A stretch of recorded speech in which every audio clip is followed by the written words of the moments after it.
lit this town.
What's wrong? He needs to eat his chocolate at the table. Okay. It's getting everywhere, all over our white sheets. All right. All right. I'm sure, he's just excited. Huh? I said he's just excited.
on behalf of Mr. Ethan Crumbley, who's standing to my left. Amy Hop on behalf of Ethan Crumbley. Good morning, Your Honor. Deborah H. McKelvey, court-appointed lawyer, guardian ad litem for the department. Thank you. With that being said, you may all be seated. Before we get started, there are a few things that I need to state for the record. It's my understanding that there will be at least 2 minor witnesses testifying in this case. I will note that to the media that's in the courtroom, when the minor witnesses are testifying, you are not to video record or photograph this. I will allow you to have audio recording of their testimony, but you shall not video their faces or photo their faces. That should not be done throughout this case. I will note that the people identify for the record for a minor witness is called, so that way you are placed on notice. With that being said, to those in the courtroom, I understand the nature of this case, and I'm going to ask everyone, because this is court, to maintain composure. If you do need to step out of the courtroom, there is a composure room outside of this courtroom where you all can go and compose yourselves and return to the courtroom. However, I can't have any outbursts because we need to make sure to protect the integrity of these proceedings. And so I will ask you if you need to take some time, please feel free to take some time in the composure room and return to the courtroom if need be. I will also note that please do not record these proceedings using your cellular phone. If I see anyone with their cellular phone out and it appears that they are recording these proceedings, your cellular phone will be taken. With that being said, people in preliminary issues or statements that we need to address. Thank you, Judge. I appreciate the opportunity to have a conference in the court's chambers. One thing that we did not discuss, we're asking judicial notice of prior placement hearings and court hearings that occurred dependency in this case up until today. Thank you. Court will take judicial notice of such. Thank you, Judge. We do have prepared a exhibit binder for defense as well as the court. Been speaking with defense in chambers. It's our understanding that exhibits will be emitted. General statement of admissibility for exhibits 1 through 62. And as the court stated, I will notify the court prior to extremely sensitive.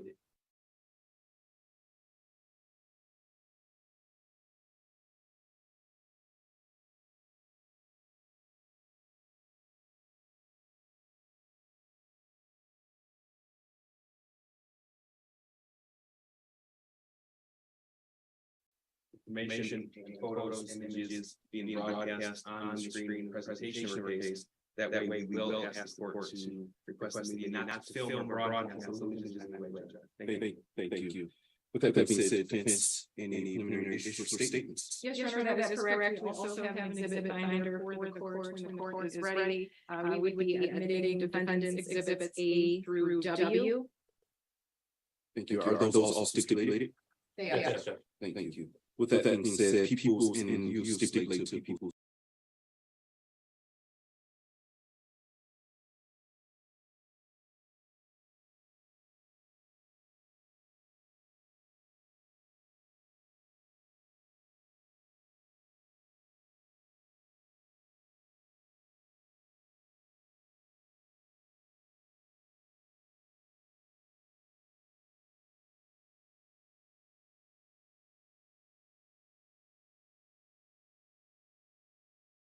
who's 1 through 62. Yes, Your Honor, I would just ask the court to note my previous objections that were filed in a motion and the court ruled on them. Thank you. The court notes your previous objection. The people's exhibits 1 through 62 are hereby admitted as evidence.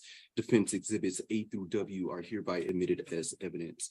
That being said, any other preliminary issues from defense? Your Honor, I know that this is very different from a trial, but we are asking the court to consider allowing Mr. Crumbley to be taken out of all of the chains and handcuffs. Thank you. Respectfully, I'm going to have him still in the chains because this is considered an evidentiary hearing. And so this is not a trial. And so he will remain in chains. However, he can have one hand that's unhandcuffed so he can take any notes or communicate with counsel. Perfect.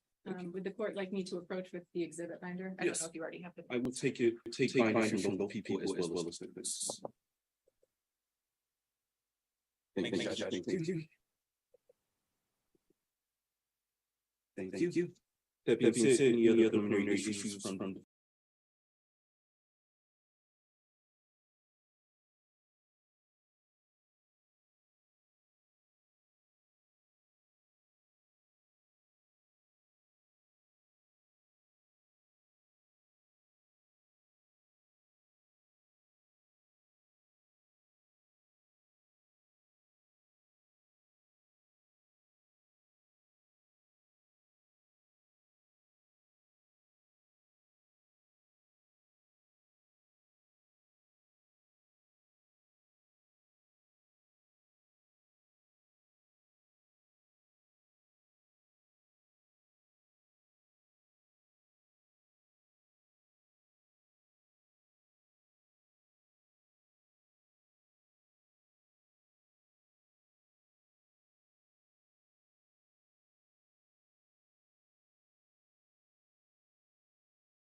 Yes, ma'am.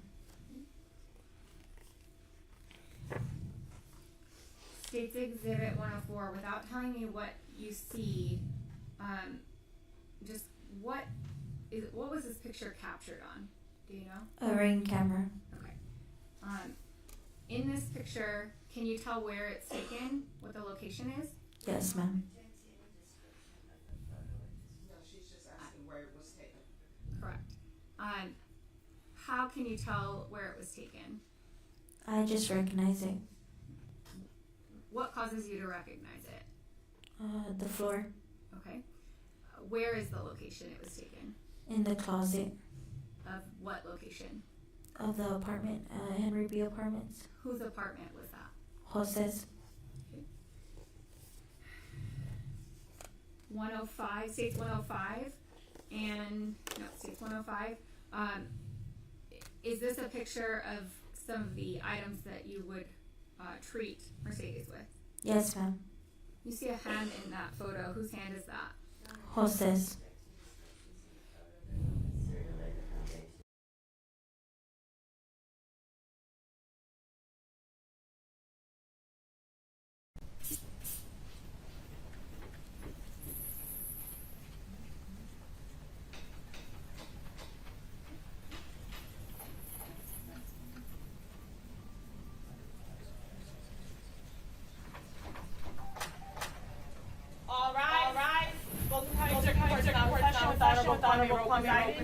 Thank you. Good morning. Good morning. May you all be seated.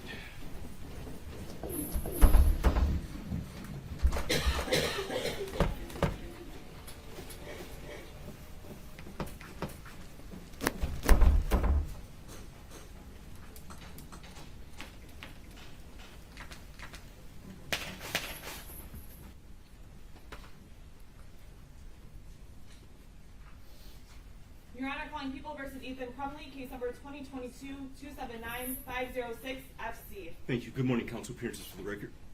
Karen McDonald on behalf of the people of the state of Michigan. Thank you. Mark Keast on behalf of the people. Your Honor, David Williams on behalf of the people. Paulette Michelle Lofton on behalf of Mr. Ethan Crumbley, who's standing to my left. Amy Hack on behalf of Ethan Crumbley. Good morning, Your Honor. Deborah H. McKelvey, court-appointed lawyer guarding ad litem for the court. Thank you. With that being said, you may all be seated. Before we get started, there are a few things that I need to state for the record. It's my understanding that there will be at least 2 minor witnesses testifying in this case. I will note that to the media that's in the courtroom, when the minor witnesses are testifying, you are not to video record or photograph their faces. I will allow you to have the audio recording of their testimony, but you shall not video their faces or photo their faces, and so that should not be done throughout this case. I will note that the people will identify for the record before a minor witness is called, and so that way you are placed on notice. With that being said, to those in the courtroom, I understand the sensitive nature of this case, and I'm going to ask everyone, because this is court, to please maintain composure. If you do need to step out of the courtroom, there is a composure room outside of this courtroom where you all can go and try to compose yourselves and return to the courtroom. However, I can't have any outbursts because we need to make sure that we protect the integrity of these proceedings. And so I will ask you, if you need to take some time, please feel free to take some time in the composure room and then return to the courtroom if need be. I will also note that please do not record these proceedings using your cellular phone. If I see anyone with their cellular phone out and it appears that they are recording these proceedings, your cellular phone will be taken. With that being said, people, any preliminary issues or statements that we need to address? Thank you, Judge, and I appreciate the opportunity to have a conference in the court's chambers. One thing that we did not discuss, we're asking the court to take judicial notice of the prior placement hearings and any court hearings that occurred for the pendency in this case up until today as well. Thank you. The court will take judicial notice of such. Thank you, Judge. We do have prepared a exhibit binder for defense as well as the court. In speaking with defense in chambers, it's our understanding that the exhibits will be admitted, so I'll make a general statement on admissibility for exhibits 1 through 62. And as the court stated, I will notify the court prior to extremely sensitive information and photos, images being broadcast on the screen in the presentation of our case. That way we will ask the court to request the media not to film or broadcast those images in any way, Judge. Thank you. With that being said, defense, any preliminary issues or statements? Yes, Your Honor, that is correct. We also have an exhibit binder for the court when the court is ready. We would be admitting defendants exhibits A through W. Thank you. Are those also stipulated? They are. Yes, Judge. Thank you. With that being said, peoples, and you stipulate to peoples 1 through 62? Yes, Your Honor, I would just ask the court to note my previous objections that were filed in a motion and the court ruled on them. Thank you. The court notes your previous objection. The people's exhibits 1 through 62 are hereby admitted as evidence. Defense exhibits A through W are hereby admitted as evidence. That being said, any other preliminary issues from defense? Your Honor, I know that this is very different from a trial. Out of all of the chains and handcuffs. Thank you. Respectfully, I'm going to have him still in the chains because this is considered an evidentiary hearing, and so this is not a trial, and so he will remain in chains. However, he can have one hand that's unhandcuffed so he can take any notes or communicate with counsel. Perfect. Would the court like me to approach with the exhibit binder? I Yes. don't know if you already have the I will take binders from both the people as well as defense. Thank you, Judge. Thank you. Thank you. That being said, any other preliminary issues from defense? Your Honor, I plan on using the PowerPoint, the TV in my opening. So I know we tested it yesterday. We should be good, but I may just need a moment once it turns to my turn. Thank you. Thank you. With that being said, people, do you wish to present an opening statement? We do, Your Honor. Thank you. You may. Your Honor, my name is Karen McDonald and I represent the people of the state of Michigan. The hearing today is the most important legal proceeding in the lives of nearly everyone in this courtroom. It is incredibly important for the defendant. His life is at stake. But everyone else is here in this courtroom today because this defendant made the decision to kill 4 other people and to take their lives instead of his own, injured several others, and terrorized hundreds. So the hearing today is just as important to these victims as it is to the defendant. And it is important to this entire community. Almost all of us have come to believe that a juvenile sentenced to life without parole should be exceedingly rare. And I believe that. I embrace that. I want to be clear that we acknowledge that we bear the burden of proof and we have a heightened standard when we ask for a juvenile to be sentenced to life without parole. As this court knows, you must consider the mitigating factors set out in Miller versus Alabama, and we also embrace that. There has been a misconception that charging this defendant as an adult and charging his parents is somehow inconsistent. That is not true. They are charged for doing 2 different things. This defendant has already pled guilty to killing the 4 victims who died, shooting 7 other victims with the intent to kill them, and terrorizing everyone else who was at Oxford High School that day. He's the only one who pulled the trigger. The parents are charged with involuntary manslaughter for their gross negligence in buying the obviously troubled son a gun, for not securing it safely, and then for not doing anything about it when they saw the defendant's drawings on the day of the shooting. They are not charged for being bad parents, and no one is saying they pulled the trigger. What we're saying is they had an obligation to the students who died, and their gross negligence resulted in those students' deaths. Neither one of them gets a pass because of the acts of the other. The defendant does not get a pass because his parents were grossly negligent.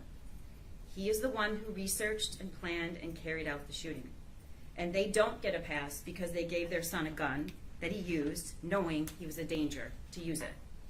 Each of them is only being held accountable for their own actions.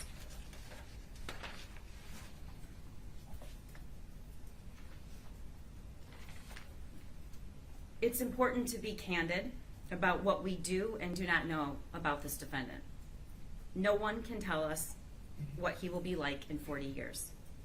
None of us have a crystal ball, and we are not going to present any witnesses who will say there is 0 chance of possible rehabilitation.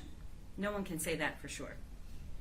But this hearing is not just about the defendant's potential to be rehabilitated. It starts and ends with proportionality. The court has to consider the Miller factors, but also every facet of the offender and the offense, and that's what we will present to you in this hearing. This is an offense unlike any other in this country or state has ever seen, not just the number of children who died, but the way the defendant killed them, the amount of research and planning and preparation that went into it, and the way he carried it out, the picking and choosing of who would die.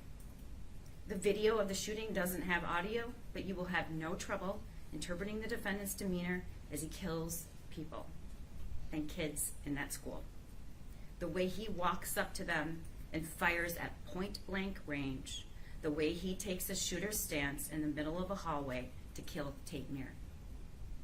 And this is an offender like no other. The video of the defendant torturing a one-day-old baby bird shows that he is capable of a level of violence that most humans are not. And he takes joy in it. And he recorded it. The way he researched and planned the shooting, the way he thought through the weapon he wanted and how he got it, the way he researched and knew that Michigan does not have a death penalty, and that he stated over and over, I know I'll spend the rest of my life in prison. And one of the most extraordinary things that makes this defendant different than any other mass shooter in this country, as far as we know and can tell, is that he decided in advance that he was not going to kill himself. And he researched response times to make sure that he surrendered before the police arrived. And he did not because he wanted to witness. He stayed alive because he wanted to witness the suffering he created. When the United States Supreme Court and the Michigan Supreme Court talk about the rare case and the defendant, this is the one, Your Honor.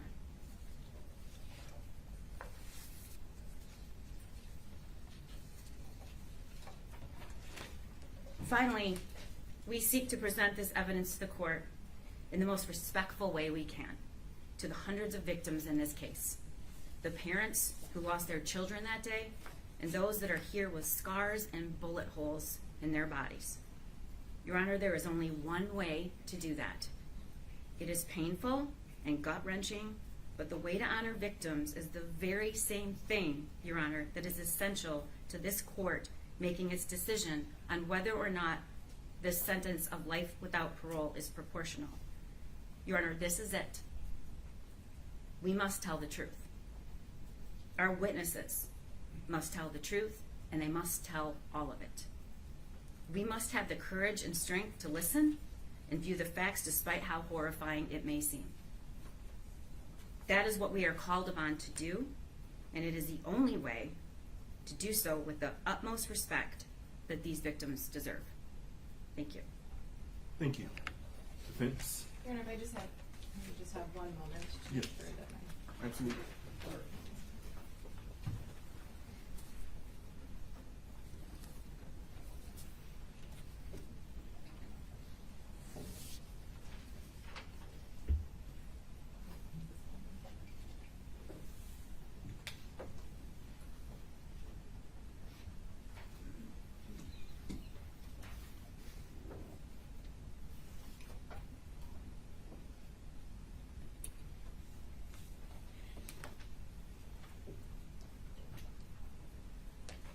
Good morning again, Your Honor.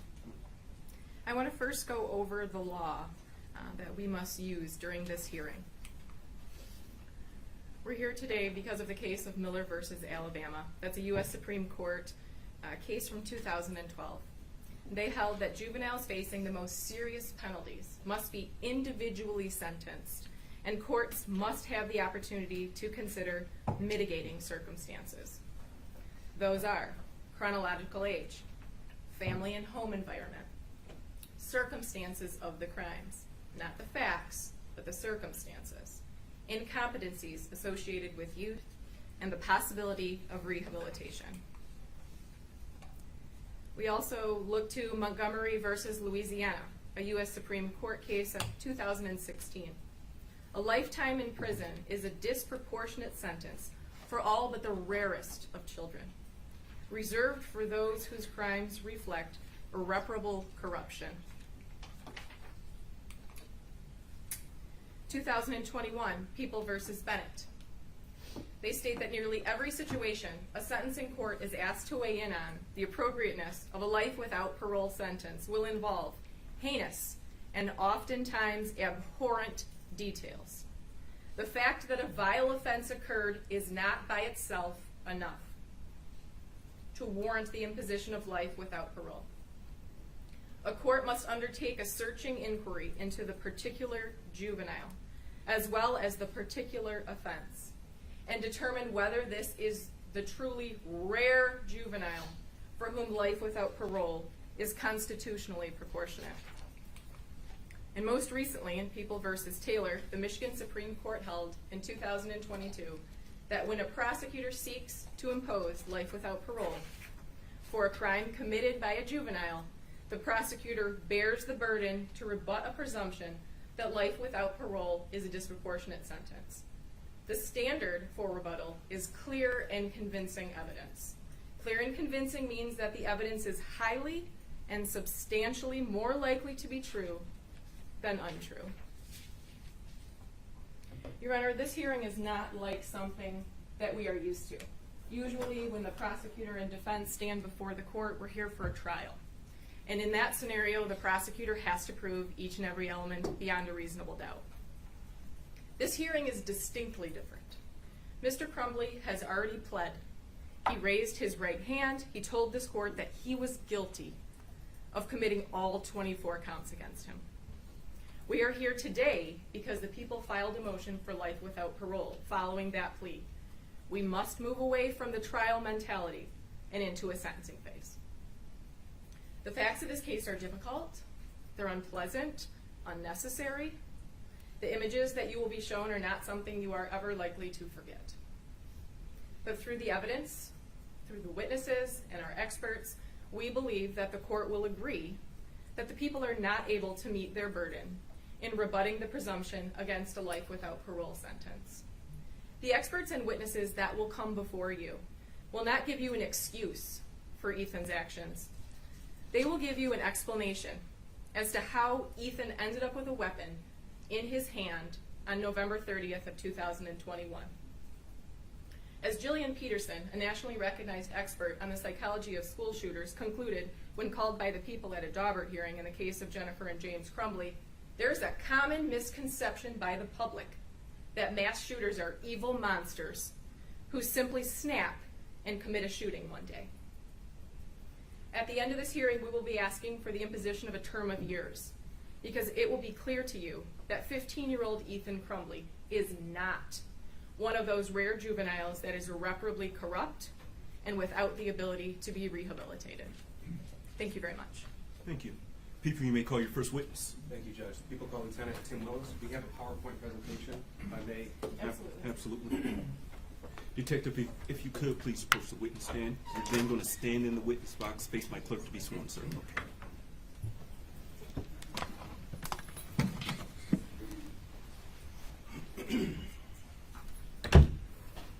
Please raise your hand. Under penalty of perjury, do you swear or affirm that the statements you're about to make to this court will be the whole truth?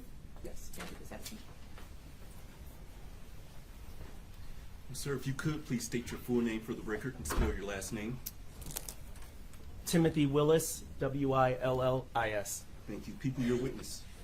Thank you, Judge. Sir, when you're ready, would you please state and spell your full name for the record? Oh, sorry. Excellent, thank you. Sir, I first want to ask you how you're employed. I'm a lieutenant with the Oakland County Sheriff's Office. Okay, how long have you been a police officer? Over 27 years. What's your current assignment? I'm a lieutenant in the a detective lieutenant in the Investigative Forensic Services Division. Okay. And sir, can you tell me please what your general job duties are? So I oversee, excuse me, I oversee our computer crimes unit, our warrants division, our fugitive apprehension team, and our special investigations unit. Now, you've been a lieutenant since 2016, is that right? That's correct. Sir, I want to direct your attention right to November the 30th, 2021. Do you remember that day? I do. Were you working on November the 30th? I was. Do you recall where you were when you were notified of the shooting at Oxford High School? I was in actually at the prosecutor's office discussing another case. Tell me, please, about what time were you notified? I think it was about, the day was kind of crazy, but I believe it was around 1 o'clock. And when you received the notification, what do you do? I left the prosecutor's office, immediately made a phone call to try to confirm the information. I got confirmation immediately. I then got into my detective, which is just a Chevy Traverse with just some lights on it, and proceeded directly to the Oxford High School. When you say proceeded, can you tell me about that drive, please? It's a little, honestly, it's a little blurry. I don't recall all of it. I do remember the route I took, and I remember going up M24, and it was chaos. There were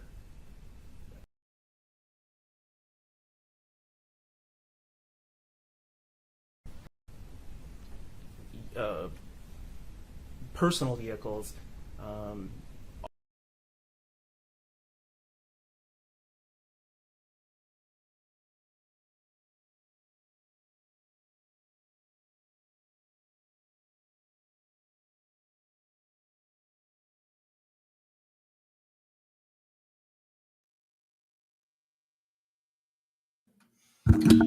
All right, so I want to go over this article with you guys. Found it, thought it was interesting. Then we'll get back to watching the Miller hearing. Still keeping an eye on deliberations, but this is an article I found from the Detroit Free Press. This is what they're saying about what's going on. After 7 hours in the deliberation room, the jury deciding James Crumbley's fate had a question on Thursday afternoon, though it was answered in private. Then the jury went back to work. Jurors have been going at it for about 9 hours now, starting at 3:15 p.m. Wednesday, when both sides finished their impassioned closing arguments involving the embattled father of the Oxford school shooter. Typically, jurors stop for the day at 4:30, but court officials said the jury asked to stay later Thursday. How late remains to be seen. So that would make me believe they're close to a verdict, definitely. They feel like they're getting close. According to legal experts, the rule of thumb with how long deliberations typically go is for each week of testimony, a jury deliberates 1 day. That means in this case, which had 5 days of testimony, 1 work week, which would mean 1 full day of deliberations before a verdict is reached. So, experts note that's not a hard and fast rule, but one they follow in trying to figure out when to expect a verdict announcement. So essentially, we're close, I guess, to when a verdict should be coming. But this jury's been out a little bit longer, I think. We're at about the 8-hour mark, I guess. So it's about the time we would expect that a verdict would be coming. In Jennifer Crumbley's case, the jury deliberated for 11 hours, a day and a half, before announcing its guilty verdict against the shooter's mother. Her trial had 7 days of testimony, almost a week and a half, so the deliberation time fell in line with the rule of thumb. And then it gets into talking about the various different aspects that we already know. So I thought that was interesting because the rule of thumb, which is 1 work week, 1 full day, which is 8 hours per work week of testimony. And we are currently at 1 work week. So we'll go in and check out the verdict watch here. Hour 8, day 2. I know they're not updating it as frequent, so we might even be in hour 9. So we're kind of getting into an outlier hours. I guess you could almost say that maybe we're getting into a point where we might say, obviously, the longer it goes, the more it means there's doubt among the jurors, which means the longer it goes normally is better for the defense. So as the longer we get outside of the norm, the rule of thumb, the better it's going to be looking for James Crumbley. That looks like we might have 1 person or 2 people that are struggling with the idea of letting him walk out of that courtroom, while others are saying, listen, they didn't prove foreseeability. Obviously I have made the case last night in Justice Watch Live, episode 6. Check it out. Go in depth there, especially with the opinion. I think we're we should have a not guilty verdict here. So, anyways, I wanted to jump in there, but I found that article. I thought it was interesting. We'll get back to watching the Miller hearing. I am monitoring on another screen the verdict watch. So, if this happens, if the verdict comes in, I'll get it up on the screen. So, anyways, we'll go back in and check out, continue watching the Miller hearing.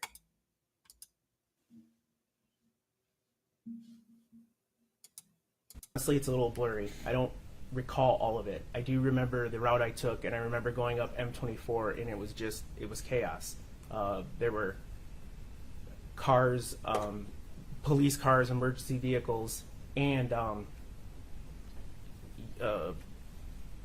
personal vehicles, all flying to that scene, which was kind of shocking to me. I mean, I typically expect cars with lights on it to do that, but once I realized, or I actually followed a civilian car to the scene, and I realized it was an off-duty officer that came from home. Was it looking for his child? Yeah. Now, as the lieutenant in charge of the Special Investigative Unit, when you arrived on scene, would it be fair to say that you were one of the ranking officers when you arrived? Yes. Okay. Is that how you came to be the officer in charge of this investigation? Yes. It's understood at the sheriff's office that major crime scenes will be handled usually by the Special Investigations Unit, and the fact that I was the lieutenant of it, it was how I became the OIC in that case. Now, can you tell us, please, what does it mean to be OIC, or officer in charge? So the officer in charge of the investigation, basically, especially with one this size, hands out assignments, follow-up detective work, be it interviews with witnesses, collection of evidence, or determining what evidence needs to be taken and analyzed forensically or otherwise. We also work with gathering, putting together reports, reviewing all the reports, talking with the prosecutor's office, and help assist in determining charges. So, for lack of a better term, you were running the show as far as the investigation was concerned? Yes, sir. Have you ever seen anything like this? Not even closer. Now, there was a massive amount of this evidence in this case. Now, is it fair to say that you reviewed all of that evidence, at least in a supervisory role? Yes, sir. Okay. And as part of your duties as lieutenant in your division, you also supervise the computer crimes unit. Would that be right? That's correct. Okay. So what do the computer crimes unit detectives do?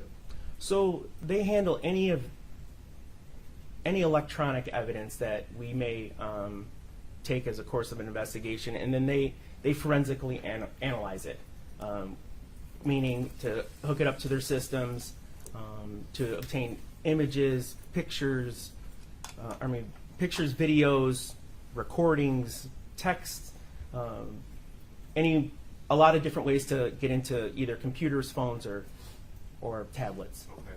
And now, you're aware that the defendant's cell phone was seized when he was arrested on November the 30th? Yes, sir. Okay. And it was the computer crimes unit that conducted that forensic analysis? Correct. Okay, so when we received our presentation today, we refer to evidence found in the defendant's phone to be computer crimes unit who actually did the physical extraction? Yes, sir.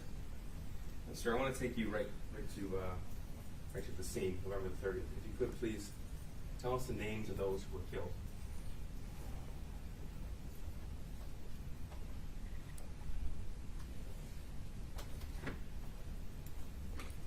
Excuse me.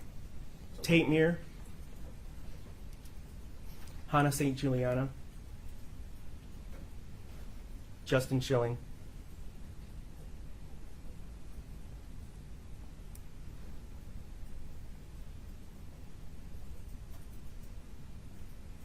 I'm sorry. Take a moment, sir. Tim, we've never done anything like this.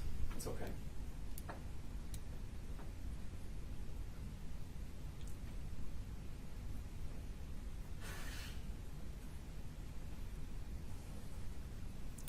Madison Baldwin.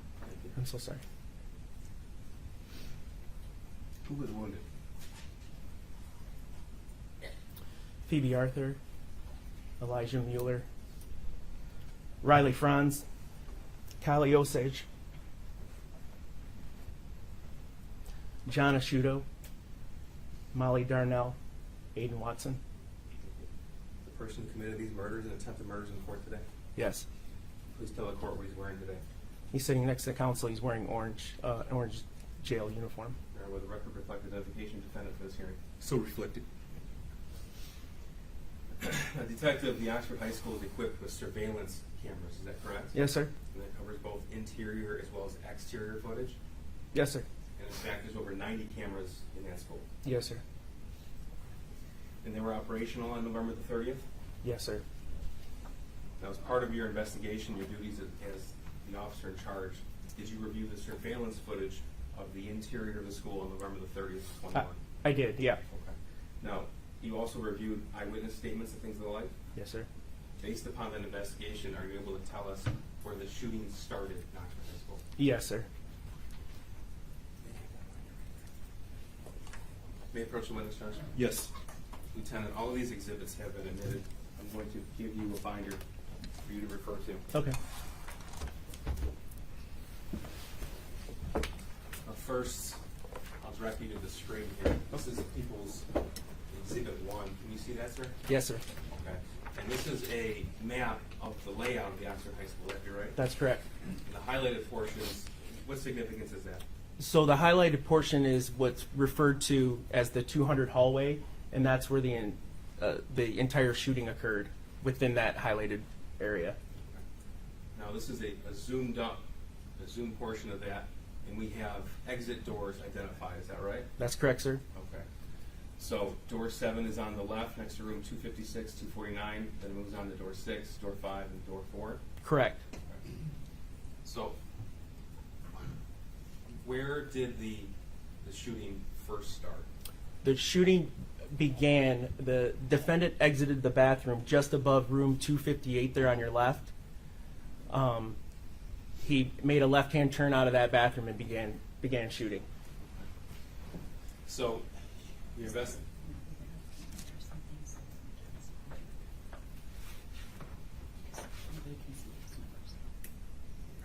Are you able to see this now? I can. It's 258 right here.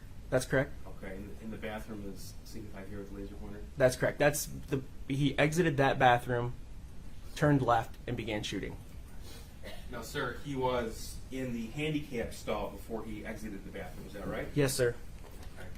And is this photograph from the handicap stall in that bathroom? Correct. And these are been identified as the defendant's items? Correct. Okay, tell us what was found in that stall.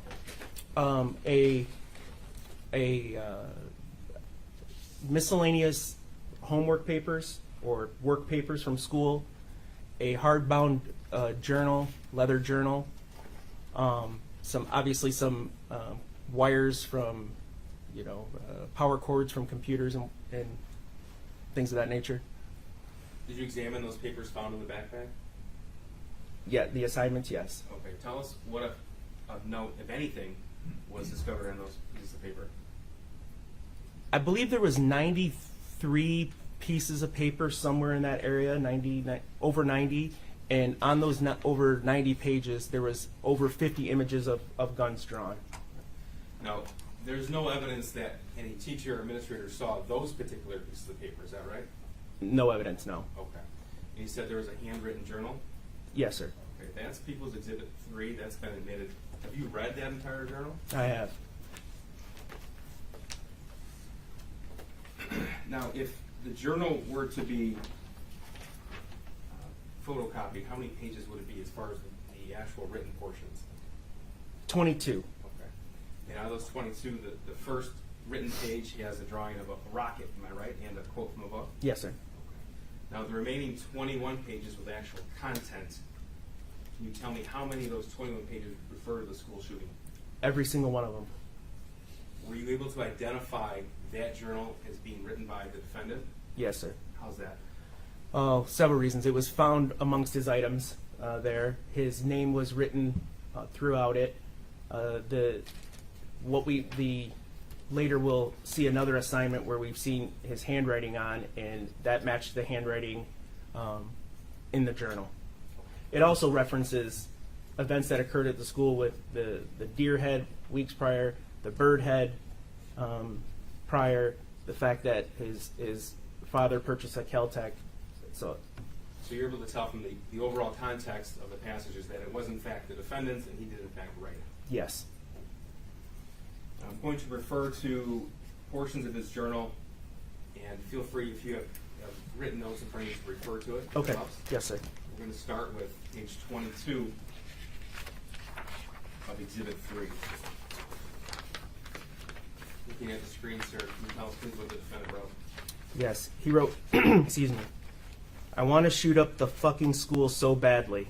Soon I'm going to buy a 9mm pistol. Now, further down on page 22, can you please tell us what the defendant wrote? Yes. Ready and the 9mm ready. Then I will walk behind any girl, pretty in parentheses, and shoot them in the back of the head. I will then shoot anyone I see, aiming for the head, until I have to reload. I will then find a full class. Lieutenant, the defendant indicated he wanted to aim for the head and then turn the firearm onto classrooms. Yes, sir. First, I'm going to refer you to Exhibits 4, 5, and 6. Those are the autopsy protocols of the murdered children. Sir, you reviewed these? I have. Okay. Now, out of the 4 murdered children, how many were shot in the head? Of the 3 of those individuals were shot in the head, is that right? That's right, yes. And then out of the 7 wounded, an additional 3 were shot in the upper extremities, neck, face, or head area, is that right? Correct. Now, he also wrote in the passage about wanting to turn the firearm into the classroom. Did you find evidence in the school that the defendant actually did that? Yes, sir, we did. I'm going to refer you to Exhibit 8 on the screen. What is this photograph of? So our forensic lab who processed the scene, that is a rod that indicates the direction of travel from a fired round. So as you can see, that fired round went through that the little steel barrier outside the door 247. And this is classroom 244. What are we looking at here? A similar thing, but this time it went through the glass. And this is classroom, or this is office 224, and this is Miss Molly Darnell's. Is that right? That's correct, sir. And there's 3 rods through that door, indicating 3 rounds penetrated that door. And this is classroom 223. What are we looking at here? Yeah, that appears to be a round that didn't penetrate all the way through the door, but was obviously shot at. And then 220, what do we have down here? Again, we have an additional round that was fired through a door. And finally, classroom 215. Yeah, we have 3 more rounds fired into the glass partition outside of in the classroom, I should say. Now, Lieutenant, it's true that each of these 6 classrooms were occupied by children hiding at that point in time. Is that correct? Yes. Now, I'm going to refer back to page 22 of the defendant's journal. Can you please tell the court what the defendant wrote? I will continue shooting people until police breach the building. I will then surrender to them and plead guilty to life in prison.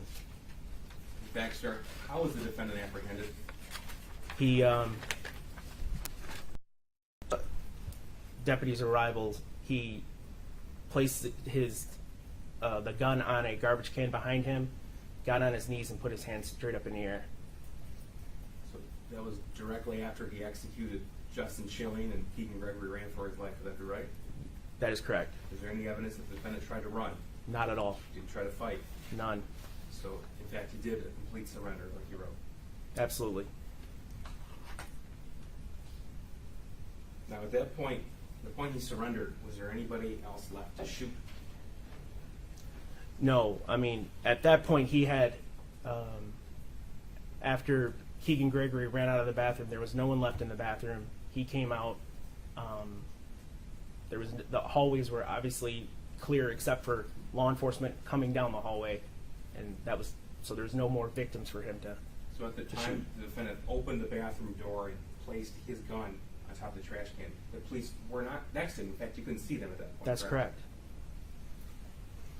I'll refer you to page 21 of the defendant's journal. Can you please tell us what the defendant wrote there?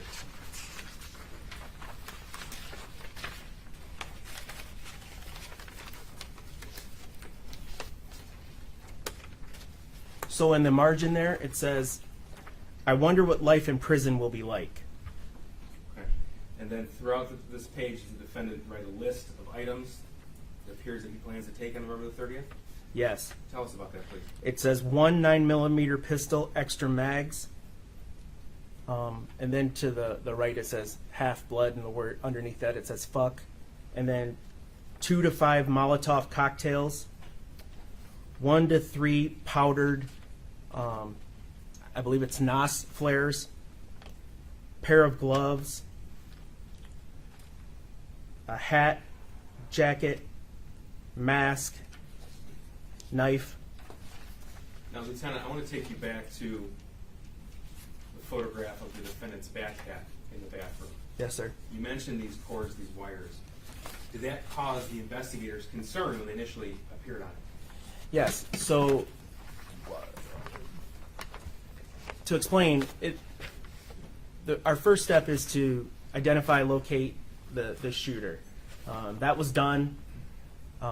Once he was in custody, we also look for secondary shooters and any additional type devices. But we also try to identify victims and sweep the rest of the building. During that sweep, that's when this was discovered. On or around that time, we also became aware of a YouTube video that the defendant made throwing Molotov cocktails. There was some concern by the officers who approached that there may be some secondary device in that bag. Secondary device meaning what? An explosive device. Okay.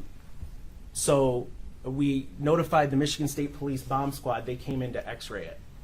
And of course, this all occurred before anyone ever examined the journal, is that right? Yes, sir.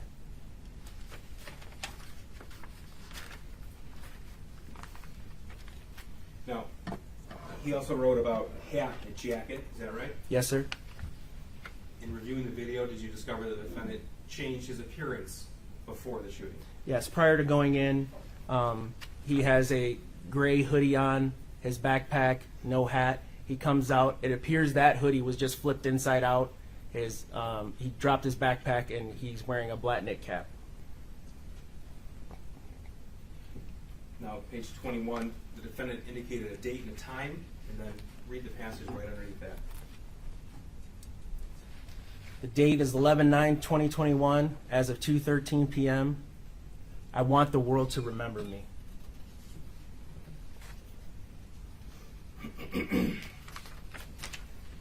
Now, we talked a little bit about how computer crimes is the division of the Oakland County Sheriff's Office responsible for a forensic examination of digital evidence such as a cell phone. And the defendant's cell phone was seized and searched pursuant to search warrant. Am I correct? Yes, sir. Okay. Now, understanding that you're not personally a computer or cell phone forensic examiner, you did review the entire extracted download. Is that right? Yes. Now, did you uncover, and your detectives uncover, in the course of reviewing that cell phone extraction, a text message thread between the defendant and another juvenile, who we will not name, and that text message thread in particular was over 20,000 texts in total, is that right? Yes, sir. Okay. And if it were to be printed out, it would be over 5,000 pages. Correct. Okay. Now, first, for the record, Judge, and for counsel, we have Exhibit 15, is the copy of the full file extraction. That's on a portable hard drive. Should either party want to refer to it, or the court review it. Thank you, so noted. Thank you, Judge. Now, in the course of this investigation, Lieutenant, were the defendant's parents' phones seized and searched as well? Yes. Okay. So we also have Exhibits 16 and 17 for their cell phone extraction should either party or the court need to review that, Judge. Thank you, so noted. Lieutenant, for the record, Exhibit 18 is an isolated portable hard drive of that text message thread that we recovered. It's between the defendant and the other juvenile. Is that correct?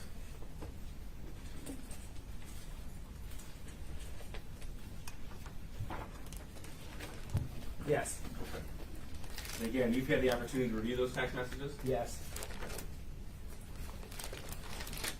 I refer you to the slide.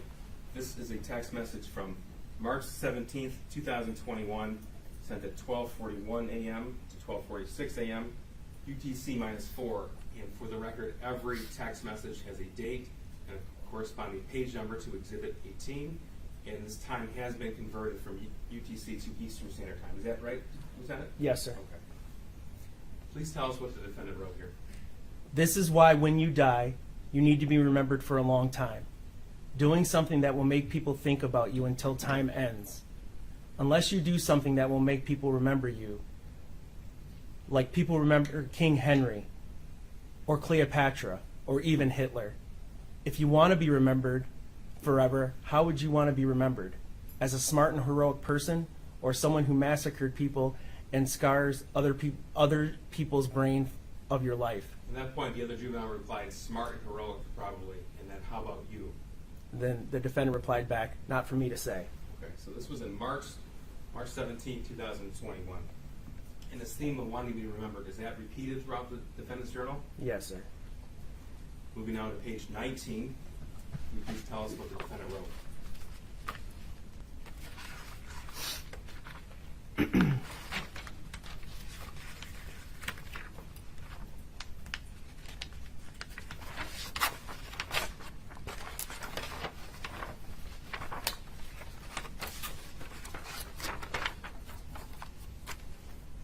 Killing myself is too much of a pussy move. People will just forget about me, and I will have never making an impact in this world. The only way is to shoot up the school. Further on down page 19, can you please read what the defendant wrote? Start with I'm going. I'm going to rain fucking fire down on this school. I will cause the biggest school shooting in Michigan's history. I will kill everyone I fucking see. And finally, page 19, the bottom. I want to be remembered through all of history. Flip please to page 18 of the defendant's journal. This is the top portion of page 18 of the defendant writing. Could you please read that passage? I just saw a group of girls sitting down in the hallway. If I had my pistol on me, then I would have not hesitated to blow both of their brains out. I would just hope their parents will feel with sadness and distraught.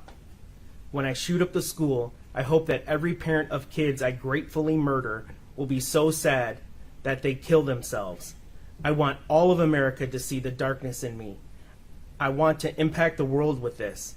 I'm going to record the shooting so when they show the video in court, everyone can see their children and friends dying. I want for the parents to see their kids burn to ash and bawl their eyes out. I'm going to spend the rest of my life in prison, rotting like a tomato. Sir, that page doesn't end there, is that right? That's correct. And in fact, there's a drawing right underneath that. Yes, sir. Tell us, please, what we're looking at. It's a drawing of a hand extended, firing a round into the back of presumably a young female. And what did the defendant write about that? The first victim has to be a pretty girl with a future so she can suffer just like me. Lieutenant, who was the first person shot? Phoebe Arthur. Excuse me. Phoebe Arthur. And do you know where she was shot? In the face.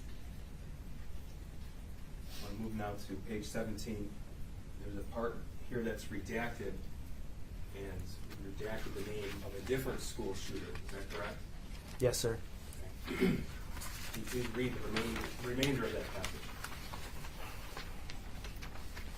He is my idol. I want to do what he did. I want America to hear what I did. I know that rarely only shootings have happened in Michigan, so that means I will cause the largest school shooting ever in the state. I'm not going to kill myself. I will surrender to the police. I wish to hear the screams of the children as I shoot them. All I need is my 9mm pistol which I'm currently begging my dad for.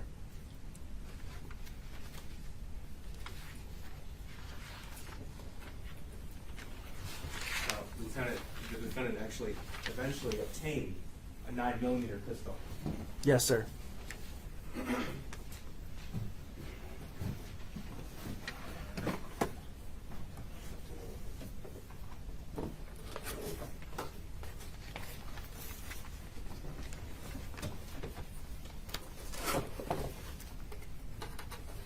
May I approach the witness, Judge? Yes.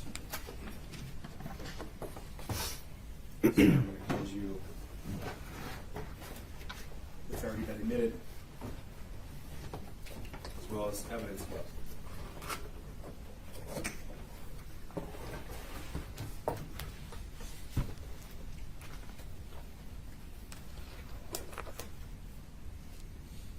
For the record, is that People's 19? That is just thank you. Thank you.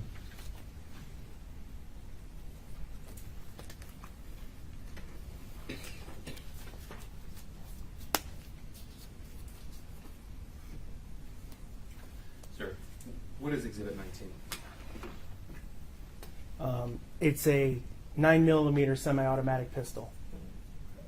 Now, is that actually the murder weapon from November the 30th, 2021? It is. It was the weapon used and the weapon recovered that day. When was that gun purchased? The Friday just prior to the shooting. So that would have been November the 26th, 2021? Yes, sir. And that was purchased from a firearms store in Oxford? Correct. Who was the registered purchaser of that firearm? James Crumbley. And that's the defendant's father? It is. Were you aware that the defendant was with James Crumbley when that gun was purchased? We came to know that, yes. Now, sir, you were here when the defendant pled guilty on October the 24th of 2022, is that right? Yes. And so you heard his statements in court? Yes. And is it true that the defendant stated that he actually gave his father money for that gun? Correct. And he actually picked out that gun? Yes. Did you uncover evidence that this defendant posted pictures about that firearm on social media after it was obtained for him? Yes, those were recovered off his phone. Okay. Now I'm going to show you what's already been admitted as 20. This is a post from the defendant's Instagram account. Can you please tell us what the caption is on the photograph the defendant posted? Just got my new beauty today.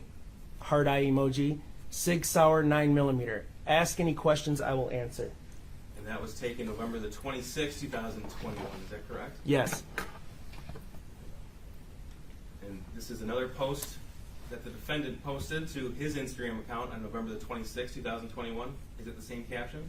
It is. Again, is this the same weapon that we've identified as the murder weapon, Exhibit 20? Yes, sir. Now, this is another Instagram post. The defendant posted that picture November 26, 2021, and same caption on this photograph? Yes. What do you know about this particular picture? He has some, it appears to be some knowledge of how to handle firearms. His finger, which is very important when handling firearms, is outside the trigger guard. He is lining up the sights. You're trained with those kind of sights specifically to line them up 3 in a row. If you think of them like 3, equal light on equal sides, equal amount of lights on equal sides. Okay. So that's the correct way to aim that firearm, am I right? Yes. All right. And finally, Instagram post that the defendant posted on November, this is November the 27th, the next day, 2021. What was the caption on this picture? Took my new SIG out to the range today. Definitely need to get used to the new sights. LOL. Now, in the extraction, this forensic extraction of the defendant's parents' cell phones, we find evidence that the defendant's mother posted about going to the shooting range with the defendant as well. Yes, we did. All right. Now, this is from Jennifer Crumbley's Instagram, and this was posted November the 27th, 2021. What did the defendant's mother post? Mom and Sunday testing out his new Xmas present. My first time shooting a 9mm. I hit the bullseye.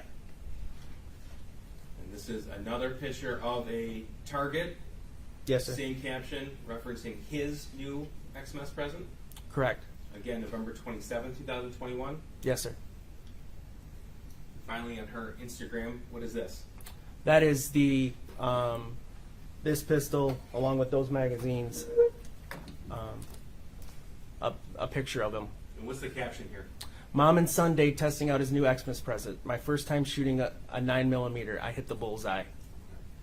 Now, in a review of Jennifer Crumbley's Instagram stories, was there a short clip of the defendant training with a firearm? Yes, sir, there was. And in fact, throughout this investigation, there's evidence uncovered of the defendant training with different firearms.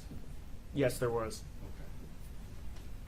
Now, this picture right here that Jennifer Crumbley posted, this was just 3 days before the shooting. Is that right? Yes, that's correct. First, I'm going to show you a clip from Jennifer Crumbley's Instagram story. This is from June the 22nd, 2021. What's the post that Jennifer Crumbley wrote? Ethan and James R. Crumbley both got handguns this week, testing them out at the range. Now, you mentioned that evidence was uncovered that they were both training with firearms. Yes. I'm going to show you what's already been admitted as exhibits. As soon as this unfreezes, Lieutenant.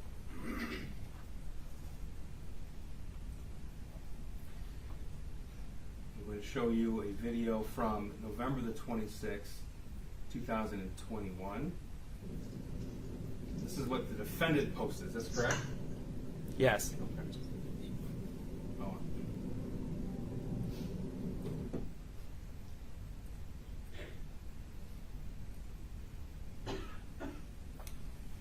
Judge, I believe we have the television, the court's television is frozen. Just give me one moment, please.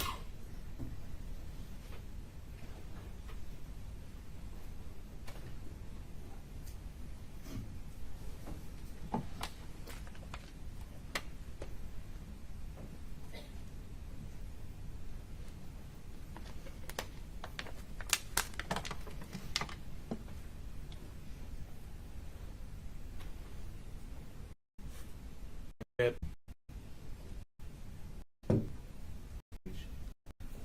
26, 2021, and the defendant actually posted this clip. Now, before I play the clip, what are we looking at here? I can't make that out. Okay. Well, I'll let it play, then you can tell us. All right. We're looking down the barrel of the gun, the weapon used in the shooting, in the murder. Yes.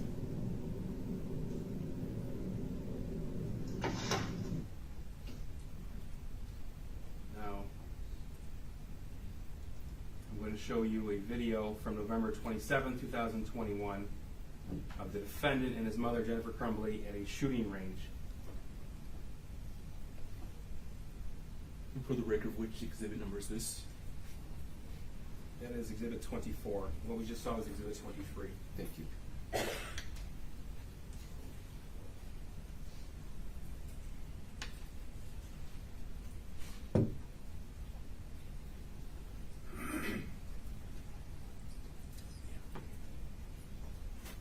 So we see the defendant with a gray sweatshirt, Yes.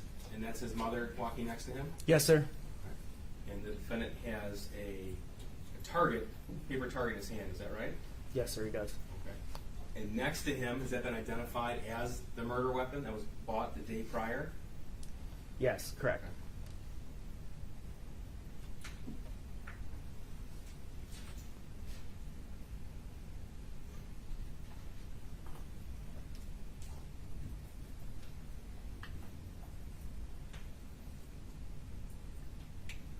Tell us what he's doing, please.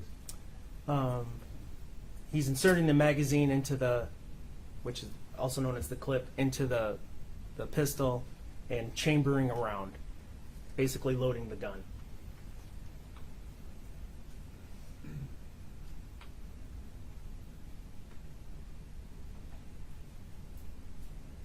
He doesn't have any help with him there, is that right? That's correct.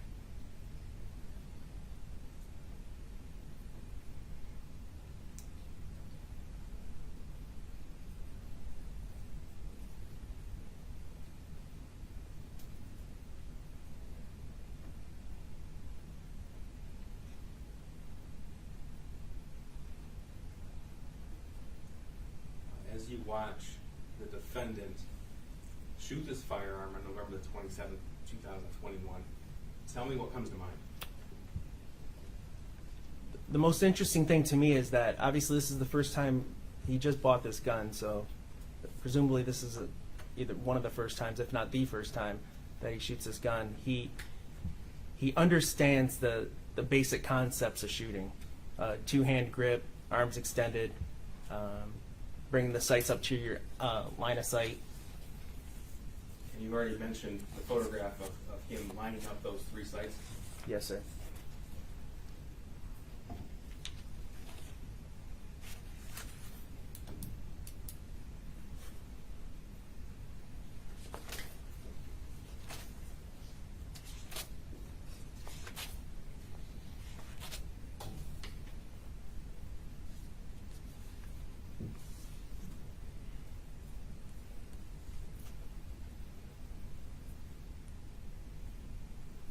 Defendant retracts his target. Yeah, so the last round, obviously, after it's empty, the slide locks to the rear. He removed the magazine and retracted the target. So what are we seeing right now?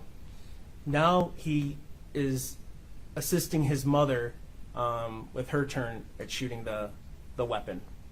Now when you say assisting, is Jennifer Crumbley showing him how to use it, or is the defendant showing Jennifer Crumbley how to use it? Yeah, it's clear. I mean, it's evident by the video that he is teaching her what to do.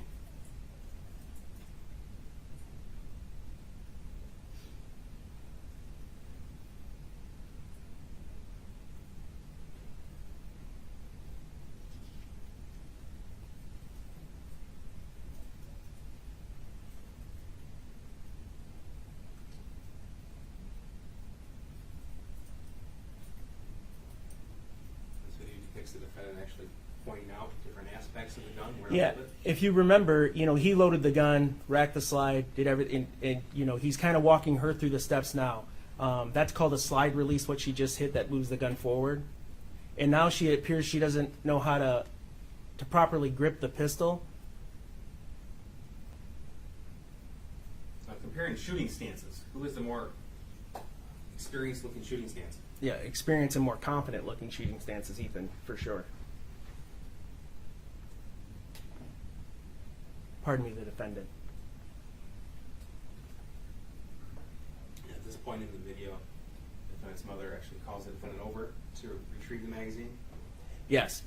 So she sets the gun down when she's done, whereas the defendant, properly unloaded it, left it down. There's multiple times throughout the surveillance video that shows the defendant's mother asking the defendant for help. Yeah. See, here's she's still unsure about how to grip the firearm. She's putting her thumb around her wrist and he's showing her, no, your thumbs forward. 2 hands on the gun, thumbs forward.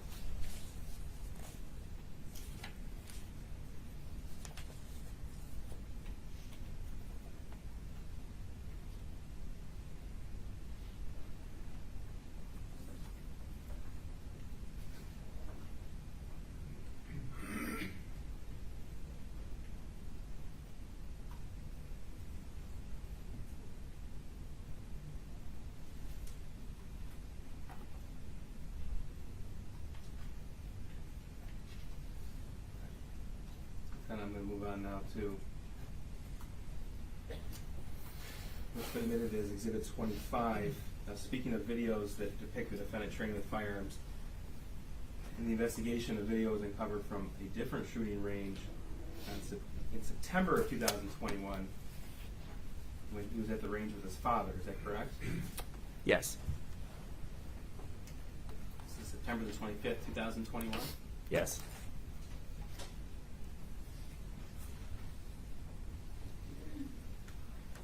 Okay, so who are we looking at on the video right now as I turn it on?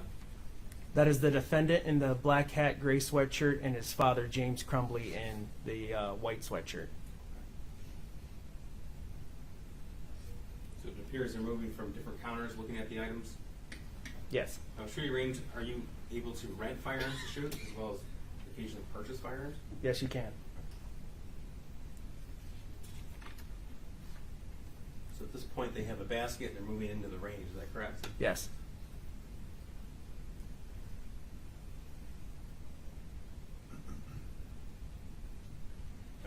mentioned the Kel-Tec pistol. Yes, sir. It's true that James Crumbley purchased that Kel-Tec pistol in June of 2021? June, yes, sir. Okay. So there appears to be a pistol in James Crumbley's hip. So this is before the 9mm used in the murder was purchased, right? Correct. Okay, so we presume that James Crumbley brought his .22 caliber Kel-Tec semi-automatic pistol to shoot. Yes. And it appears there's a second firearm on the table of the shooting lane. Would that be a firearm that they rented? I believe, yes. Okay. And again, who's stepping up first the shooting lane? The defendant.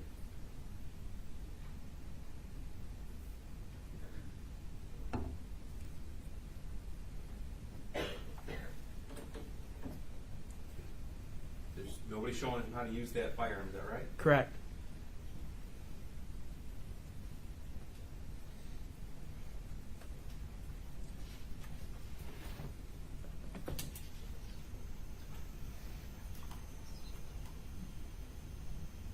This is admitted as an exhibit, so in the interest of time, I'll pause it right here. But again, when reviewing the defendant's shooting stance, does he appear to be confident and experienced?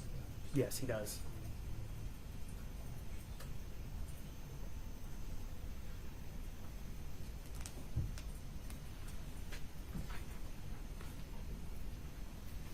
Okay, I'd like to direct you back to the journal. Page 16 of the defendant's journal. Please tell us what the defendant wrote. I plan on dumping Jeffrey's head in a bathroom to hope the stench will reek. I hope that people will talk about it for the rest of the day because I want the attention. However, I do not want to be caught, as that will make me getting the 9mm impossible. Okay. Now, I want to ask you the next few questions as you're thinking about the entire context of the journal, the text messages, and the entire investigation. So, the defendant wrote, I plan on dumping Jeffrey's head in a bathroom. Did you uncover, and the investigators uncover, what he was talking about? Yes, there was an incident where a bird head in a jar of fluid was left by the defendant in the same bathroom that he exited the day of the shooting. But it was prior to the shooting. Okay, so if I'm correct in understanding, and this was November the 11th, 2021? Yeah, it was yes, November 11th. Correct, sir. From the context of this passage where he says it would make me getting the 9mm impossible, obviously this is before November the 26th. Yes. Okay. And then you did come to learn that someone at Oxford High School did uncover a decapitated bird head contained in a jar of fluid from the men's bathroom. Yes. The defendant is writing about how he actually did that and what he's talking about. Yes. And this theme is continued on throughout the journal and the text message. Is that correct? Yes, sir. Okay, we'll get into more detail in a little bit.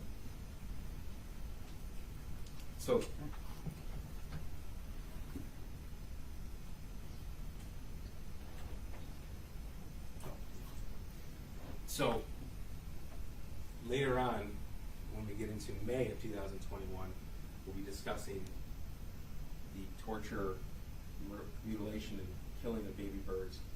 But this is a different bird, am I correct? Yes. Okay, so I understand he named the bird's head Jeffrey. Correct. Okay. That bird head looked. I don't know birds all that well, but it looked more advanced in age, more like an adult bird than a. Certainly different than the picture of the bird subsequently tortured. Yeah, the hatchling. Yeah. Page 15 of the defendant's journal. Please tell the court what the defendant wrote. So during the passing time of 3rd to 4th hour, I went into the bathroom and I wanted to dump the bird head on the ground and keep the jar, but there were people waiting, so I put the whole jar on top of the toilet paper dispenser. And in fact, that's where that jar was found? Yes. Further on down page 15. So now I'm pissed because I want to do the shooting with a 9mm pistol, as they are effective for killing. But right now all I got is a puny .22 LR Kel-Tec that I don't know where my dad hid it. And underneath that passage, what do we see? The defendant draws 2 separate rounds or bullets. On the left, a .22 LR long rifle. It says kill range 25 meters max, and then a 9mm Parabellum, kill range 100 meters. Now, Lieutenant, a police officer for 27 years, you're obviously familiar with firearms and ammunition. Yes, sir. If you could please tell the court, what's the difference between 22 millimeter, a 22 caliber, and a 9mm? Well, the most glaring difference is the size. The 9mm caliber is a much larger round. It has more, it has more impact. It does more damage. Which round, comparatively speaking, the 22 to 9mm, would be more likely to penetrate a classroom door? The 9mm. The 22, I'm not a gun expert, but 22s are designed for target practice with paper and or very small game hunting, where the 9mm is essentially a combat round.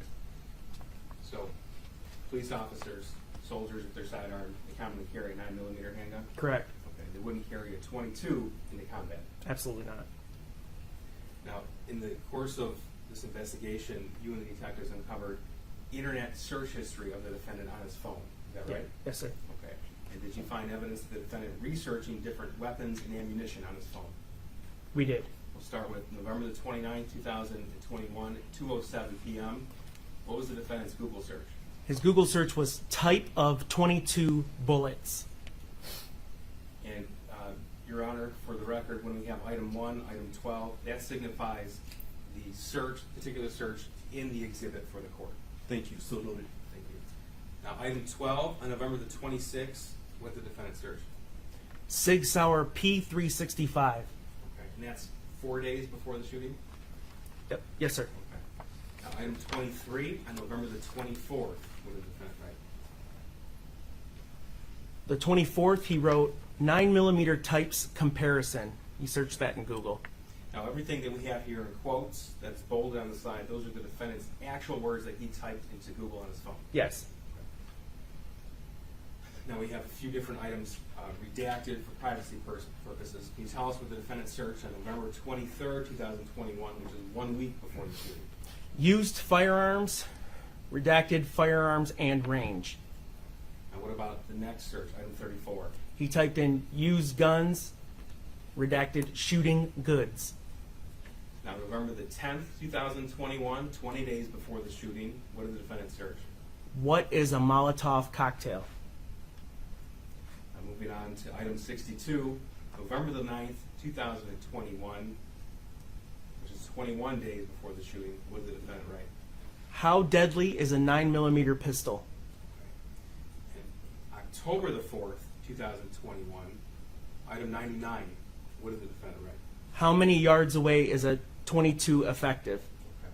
And when you see in type or text the decimal point and the numbers 22, that signifies a 22 caliber? Yes, sir. Now, in the text message thread, did you find evidence of the defendant's desire to own, possess, and use firearms? Yes, sir. All right. I'm going to direct you to June the 14th, 2021, 5:34 p.m. to 5:47 p.m. Can you please read to us what the defendant wrote? Yes. We went to the store. That place is fucking cool. They close soon, so my dad will go up there and do it tomorrow. My dad even said I could get a revolver if I wanted to, like a snub-nosed one. Yeah, it's just more money. No, I'm not getting both. That's in reference to a Derringer and a revolver? Yes. Also, for 100 rounds of 22 LR, it's only $15. Sir, what's LR signify? Long rifle. And it's only $40 for 50 rounds of 9mm. Every type of ammo there is, stupid expensive, expect for the 22. My dad said I can get a gun like this if I want to. And then he sent a YouTube link? Yes. Correct. The only thing, though, is that I don't really want to spend $300. But it's worth it, I think. Okay, Lieutenant, I think it's worth noting that we have quotations, and those are the actual words that the defendant text. Is that correct? Yes. Okay. Now, June the 15th, 2021, 9:58 p.m. to 10 p.m., What did the defendant text? Also, I went to the gun store today and got the Derringer, but it was on a delay, so I won't be able to actually have it until a couple more days. I paid for it, just don't have it yet. I'm so hyped. My dad is also most likely going to get a gun. It's a handgun, 15 rounds, so I will have 2 guns to shoot. I don't know the type, but it's cool looking handgun. It's a magazine. Okay. May I approach the witness, Judge? Yes. This is Exhibit 27. I'll hand you this first. Can I have gloves? Is it a pair of gloves? Sure. Sorry.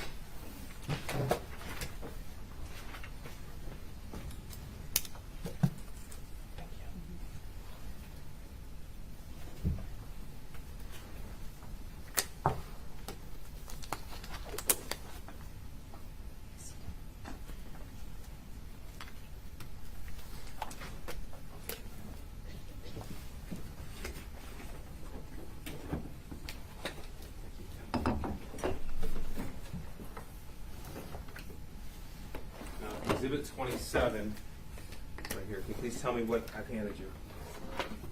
Is the Derringer pistol reference in the messages. Tell us, please, what is that?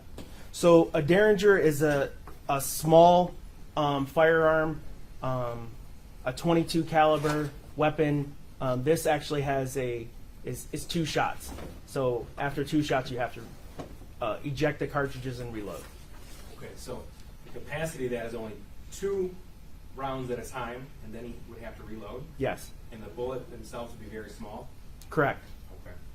And that was purchased in June of 2021, is that correct? Yes. Okay, and is that what the defendant's referring to in this text message that we've identified as Exhibit 18? Yes, it is. Okay. Now, looking at 28 here. Tell us, please, what is Exhibit 28?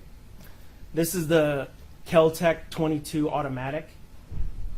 Okay, and that was purchased by James Crumbley in June of 2021? Yes. Okay, now that's a semi-automatic handgun? It is. But it doesn't have the same sort of power as a 9mm, would that be right? That's correct. And that's because of the type of caliber bullet? Mm-hmm. Yes, sir. Now, I'm going to show you 2 more text messages and then 2 videos. Okay. So moving on to June the 29th of 2021, at 2:42 a.m., what did the defendant text? Thing is, I had like over $1,000 before the Derringer, but now I only have like $800. What about July the 29th, 2029? He says, I want to get the Glock now. The only thing is they're like $500, and 9mm is expensive AF as fuck. Shotguns are cool. Yeah, but Referring to Glocks? Yeah, but Glocks are lightweight and shoot fast. It's like my type of gun for safety and not to shoot at the range. Kel-Tecs are really fun to shoot. When I shoot my dad's last time, I barely got any kickback. From the context of these text messages, it's apparent that the defendant is actually paying for those firearms. Yes. Now, moving to August the 10th, 2021, can you please read what the defendant wrote? I got my Derringer back and some more ammo. What about August the 19th, 2021? He The posted. defendant sent a video to Yes. his friend? Yes, he did. And then what did the defendant write? Shoot that Sunday. And then August the 20th, this is just after midnight, another video was sent? Correct. And what did the defendant write? My dad left it out, so I thought, why not? LOL. Just kidding. Not just kidding. I know gun safety, so it's no problem. Now it's time to shoot up the school. Devil emoji, and then a series of JKs, which reference just kidding. I'm going to show you those videos I referenced.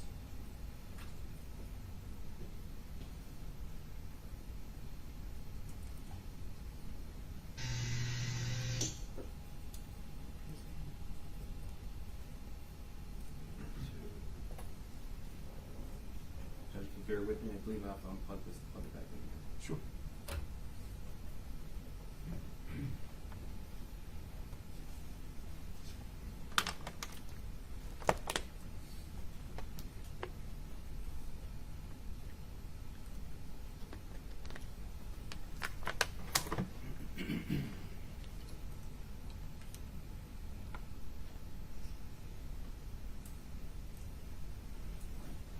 June, this is Exhibit 29. This was sent in that text message conversation, June the 16th, 2021. Yes, sir. This appears to be the defendant's hand with the Derringer in his hand. Yes. What's he doing with it? He's dry firing it, meaning there's no rounds in it. He's just cocking the weapon and pulling the trigger. I'll show you now Exhibit 30. This is from August the 20th, 2021.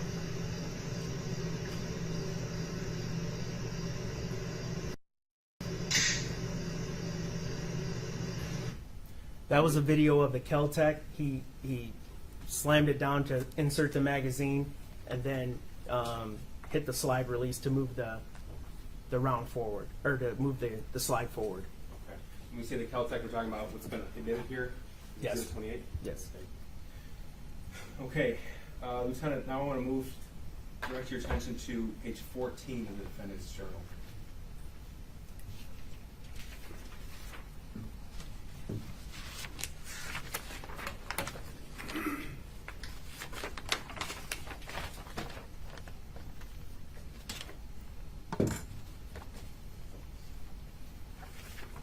Okay. You're able to read the passage? So I am very optimistic. Every night, I'm not sure, awake. Every passing minute, I think about how many potential people will die. I think about how I'm getting closer to prison and how many potential people will die. Is that correct? I'm sorry, I got to. So I'm very optimistic. Every night, I'm not sure, awake. Every passing minute, I think about how I am getting closer to prison and how many potential people will die. Okay. Now, further down the page, what did the defendant write? The security guard, so no one knows that, put the bird head in the bathroom. It just amuses me how I can cause people to talk about what I did, and it makes me happy. Once I do the shooting, it will go down as one of the biggest school shooting in American and Michigan. Now, the defendant writing about spending his life in prison, going to prison, is this a theme that you found throughout the journal? Yes, sir. Okay.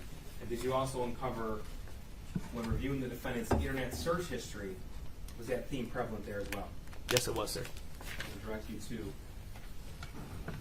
a few different internet searches found in the defendant's browser history. November 29, 2021. This is 8:45 p.m., which is the night before the shooting. And it's item 5. Can you please read what the defendant wrote? He Google searched, what is the worst prison sentence you can get in Michigan? Now, what about item 9? He wrote, what is a life sentence for a 15-year-old? And that's what he actually searched on his phone in Google? Yes, that's what he entered, correct. And this was 1 week before the shooting. Yes. What about item 11? What is the sentence for for a 15 to life? Again, that's 1 week before the shooting. Yes. And moving on to item 12, again 1 week before the shooting. What did the defendant search? He searched, what is the legal age to be sent to prison? And what about item 13, also 1 week before the shooting? Michigan Youth Correctional Facility. Okay, and there actually is, in the state of Michigan Department of Corrections, there's one facility that houses youthful offenders. Is that correct? Yes. Item 15, again 1 week before the shooting. What did the defendant search? What prisons are there in Michigan? Moving on to item 16. Has anyone ever been executed in Michigan? He searched that 1 week before the shooting. Yes, he did. Item 17. What states have the death penalty? Again, a week before the shooting. And Yep. what about Yes, item sir. 19? It's redacted. And what part is redacted here? The name of another school shooter. A different convicted school shooter from another state? Yes, sir. Okay. What did he search regarding that individual? Is redacted, sentenced to death.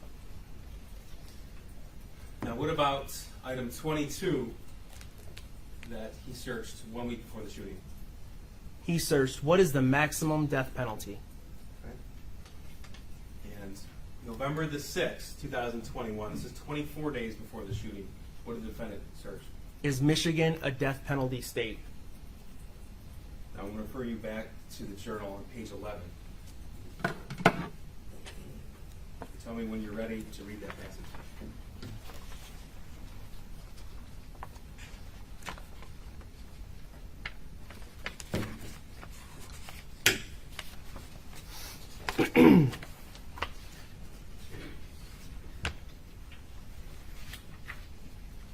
I started making a plan. It was a plan to kidnap, rape, and kill her. I talked to Redacted name. to find out where she lives and found out she lives a 5-minute walk away from me.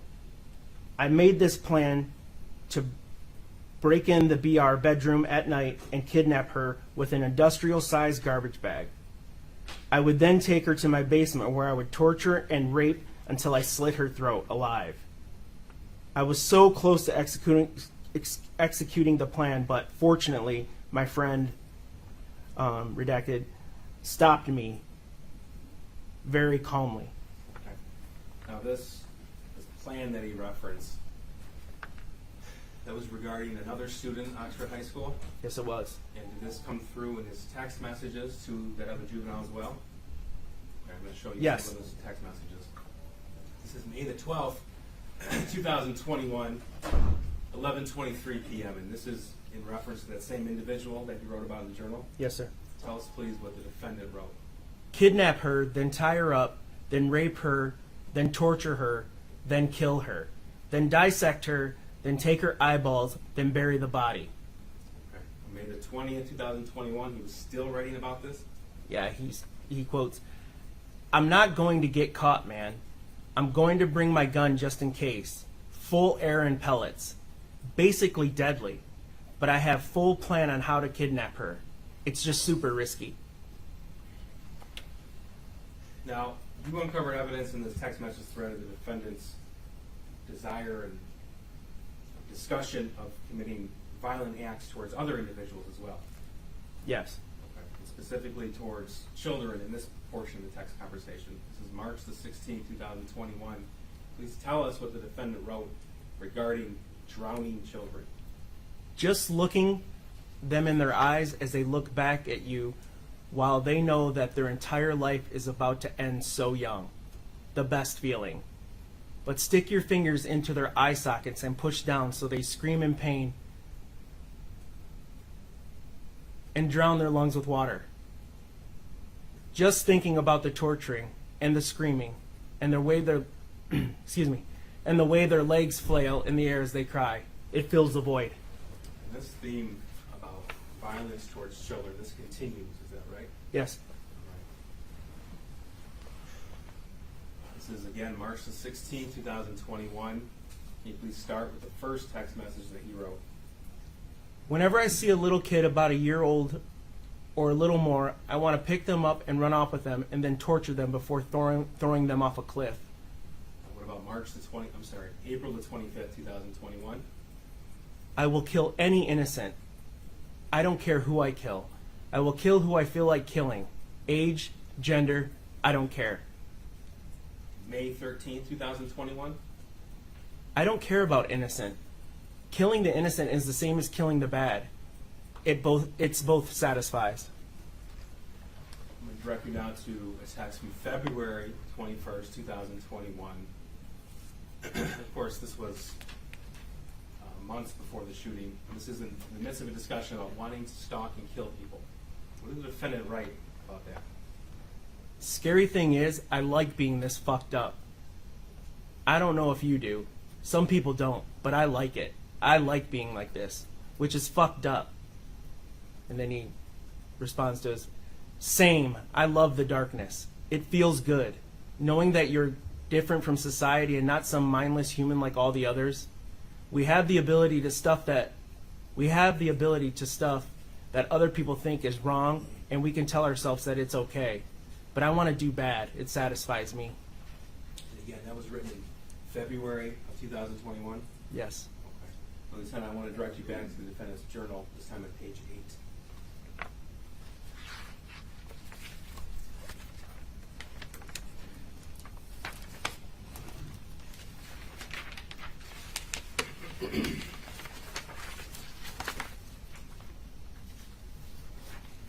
starting with Last Can you please read that? Last night, I made a plan on my phone of what I'm going to do. It's printed out in 5th hour. Never mind, the colored printer in my hour is out of paper. So I'll just have to plan. I will just have to have the plan on my phone. Now, Lieutenant, from the context of the rest of the journal, it's apparent this passage is referring to the school shooting on November the 30th? Yes. Okay. So, was evidence found on the defendant's phone that he downloaded a map of Oxford High School? Yes, sir, there was. And then was evidence uncovered that with that map, he actually modified it and marked that map up on his phone? Yes. Okay, I'm going to direct you to the screen here, and this picture, this was found on the defendant's phone, is that right? That's correct. Okay, and so we have certain portions here with different colors.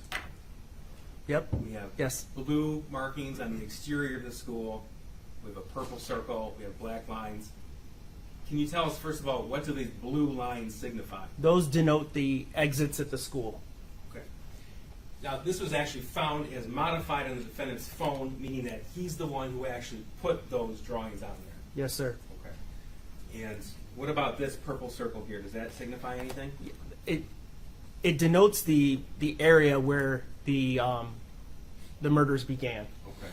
And again, he put the severed bird head that he called Jeffrey. He put that bird head in this bathroom right here, adjacent to room 258. Yes. Okay. And that's the same bathroom that he exited before he began the shooting. Yes, sir. And that's contained within that purple circle there. Yes, sir. Okay. Now, sir,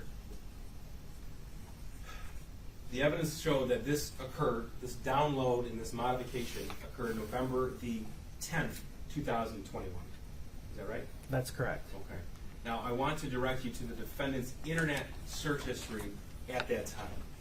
So, specifically, the first text here, November 10th, 2021, he entered into Google Oxford High School layout. Is that right? That's correct. Okay, and that's November 10th at 11:10 p.m.? Yes. Okay. And then based upon the cell phone forensic data, we know that he uncovered a clean copy of this map, but then modified that some minutes later? Yes. Okay. Now, I want to talk about the searches he conducted directly preceding that. So, when he downloaded the Oxford High School map, that was item 19. The search directly before that was item 20 on November the 10th, 2021. And what did he search there? What is the average response time for a shooting? Okay. And directly before that, what did he search? How many police do schools have in Michigan? And directly before that, what did he search? Do school resource officers carry guns? And then finally, right before that, what did he search? What is a school resource officer? Okay. So the order of events is that he started with what is a school resource officer, and then he continued until he obtained and modified this map. Is that right? Yes. Okay. That was a full 20 days before the shooting. Yes, sir. I'm going to move to page 11 of the journal now. Okay,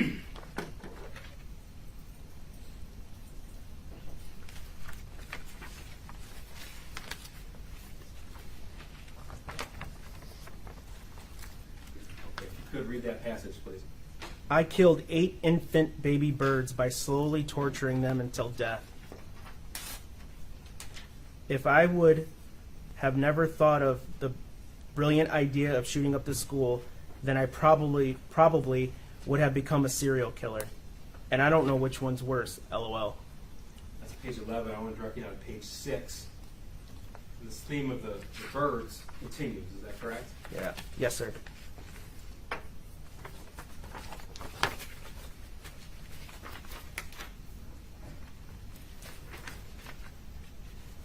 Go ahead. Last time I had my mental breakdown, my parents were out of town. I murdered an entire family of 5 newborn baby birds. I drowned them and burned them alive while we all screamed. I cut one in half and stuck the head of its brother in its stomach. I have completely lost my shit. My grades are falling. My parents hate each other. We have no money. I have zero help for my mental problems, and it's causing me to shoot up the fucking school. He talks about, in that journal, torturing and killing baby birds. Was evidence uncovered that he actually did that? Yes, there was 2 videos found on his phone of where he was torturing baby birds. And then was there also a discussion in that same text message conversation about that? Yes.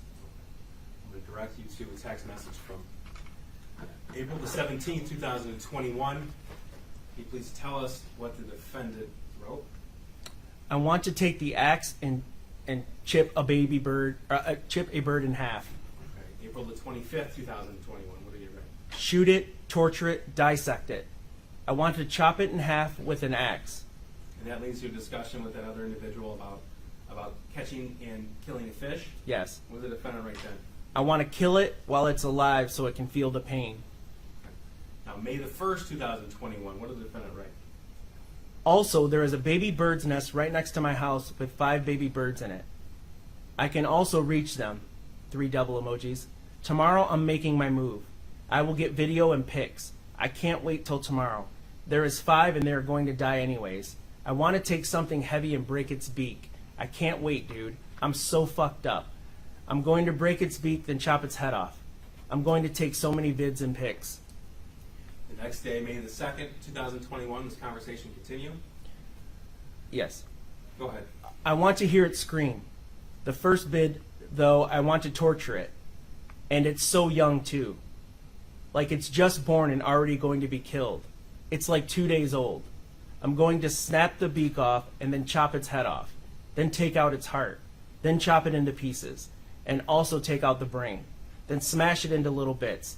I'm so fucked up I like it. Jeffrey Dahmer got the good idea. Only thing he did wrong was get caught. Also on May the 2nd, 2021 at 4:33 in the afternoon, what did the defendant write? I want to kill another bird so badly. Or baby bird. I can reach into the nest. They're not safe. The next day, May the 3rd, 2021, what did the defendant text? During third hour, all I thought about was ways to torture the bird. I'm going to film this like a documentary. My dad is pulling out of the driveway right now. I'm going to wait a couple minutes, though, just in case he comes back. Okay. You said there were 2 videos uncovered in the defendant's phone? Yes. And then the defendant texted about what he did afterwards? Yes, sir. Okay. May the 3rd, 2021. Very graphic, but go ahead. I'm sorry. I just finished. The vid is too long, so I can't send, but I can send pics right before I throw it out. Pictures were sent. And then you sent pictures of that individual? Yes, sir. Okay, please continue. I cannot wait to show you the vid. It's so fucking disturbing. And as I don't even remember saying half the stuff. Like I talked to the bird like a little child while torturing it. I can't wait to show you, dude. It was so fucking fun, dude. This is the Thing is? Oh, I'm sorry. Thing is, the vid ends halfway through, so you don't see the good stuff. I put a drill in its stomach and skull. I also shot the gun at it a couple times in the stomach and in its head. I also chopped it in half with the axe. I also smashed its head with the hammer at the end of it, and its eye bulged out, just like Glenn's. What's Glenn in reference to? The TV show The Walking Dead. Okay, Karen Krennic show? Yes. Okay. Continue, please. Like the eyelids came apart and I could see the bird's eye. There are still 3 birds left. I was originally going to try and stick a toothpick up its ass, but I couldn't find any. God, I can't wait to show you the vid. It's 8 minutes long. Like I couldn't stop laughing my ass off when I rewatched the vid. Lieutenant, you've reviewed the evidence on the defendant's phone. You've reviewed these 2 videos he references? Yes. For the record, Judge, for the court's in-camera review, pursuant to the court's order, those are exhibits 37 to 38. Thank you, so noted. I'm not going to show you any images from the torturing, but I'm going to show one still shot of what the bird looked like prior to the defendant committing these acts. Now, so we understand what we're going to see. This isn't a full-grown bird, am I right? That's correct. Tell me how old it, obviously you're not a scientist, you just study birds, but can you give us an idea of the age of the bird that the defendant tortured? Yes, I mean you'll see it's pretty apparent it's a hatchling or recently born baby bird. Okay, and for the record, this picture is before he began the torturing, is that correct? Yes. Okay, so this is Exhibit 36, and it's a still shot from the video that the defendant took.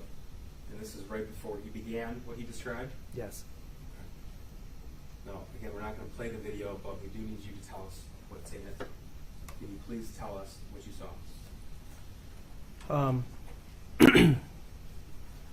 The video has the defendant in a shed, and he takes the bird with a pair of kitchen tongs, removes the bird and puts it on a workbench, and then, like he referenced in his message, talks to it like a little child, calls it, "Hey, little buddy," and things of that nature. With that sort of inflection in his voice? Yes. He uses initially he grabs a small butane lighter, torch lighter, and lights it on or burns it twice to watch it squirm, and you can hear the bird squeal, the baby bird squeal and chirp. He then takes a knife and tries to saw off one of the legs. He breaks the leg, but he doesn't saw all the way through it. He then grabs a flathead screwdriver and tries to take off one of the wings with it. He jams it in and tries to wiggle the screwdriver so the wing comes off. Periodically, he would pick the bird up and place it in the water, replace it in the water to see if it would drown or move or what it would do.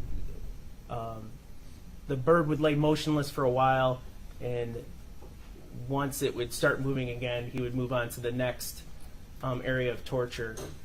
One of the last things he did was take a drywall screw, about a 3-inch drywall screw, and impaled it. Obviously the little bird has a big belly, and he states he wanted to see what was on the inside of it, so he impales it, continues to hammer until it's all the way through the bird, picks the bird up with it, twists the screw, flicks the bird off. This video is about 8 minutes long. Yes. And you can hear the bird audibly chirping for a portion of the video, is that right? Yes, it appears the bird is alive. Basically the entirety of the video, all 8 minutes. And the video did cut off about 8 minutes, but then he took a second video? Yes. And that was much shorter? Yes. What did he do in that? This video, the head was already separated from the bird, and he took a ratchet and smashed the head and beak. We talked a little bit about how the bird appeared to be alive. I mean, the defendant was speaking to it at that point, right? In Yes. fact, he was saying things like, "You're alive, let's go, champ. You're still alive, you're doing it," right? Yes. How does that wing feel? How does that broken leg feel? He was enjoying it. He squeezed that bird between his fingers too, didn't he? Yes, he did. You've been an officer for a very long time. You ever seen anything like this? Never. It's obviously the torture's disturbing enough. The commentary throughout, the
All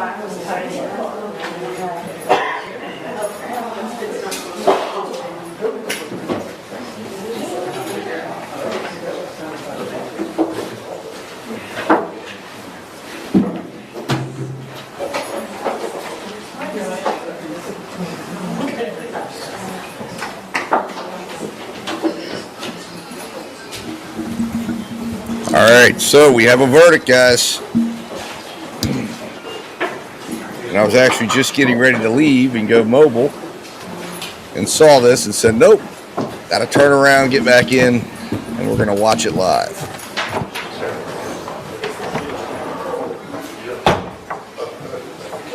Whew. So we're going to hope it's not guilty. No, I don't think so. I think it's going to be not guilty. I'm telling you, I feel good about this, but I could be wrong.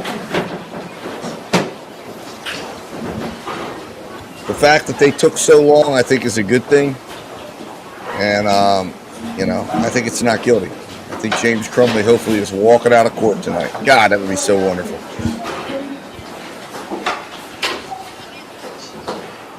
I would love to see the old Keister's face when that happens.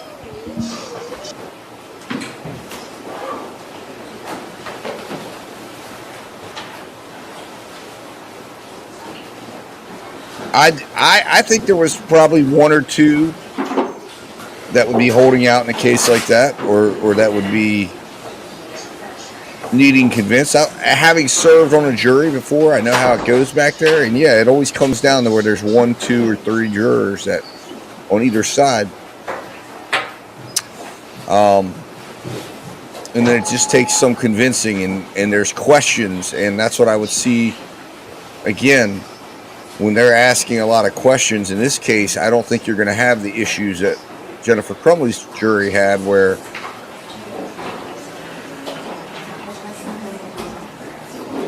they didn't understand the foreseeability issue. I think what you're going to have in this case is jurors that are going to not want to let go of the fact that they can't get over that, hey, he didn't do this, he could have gotten the kid help, and they're going to say, listen, none of that matters if you don't think it was, if it wasn't foreseeable. That's the issue. So that's going to be the big debate, in my opinion.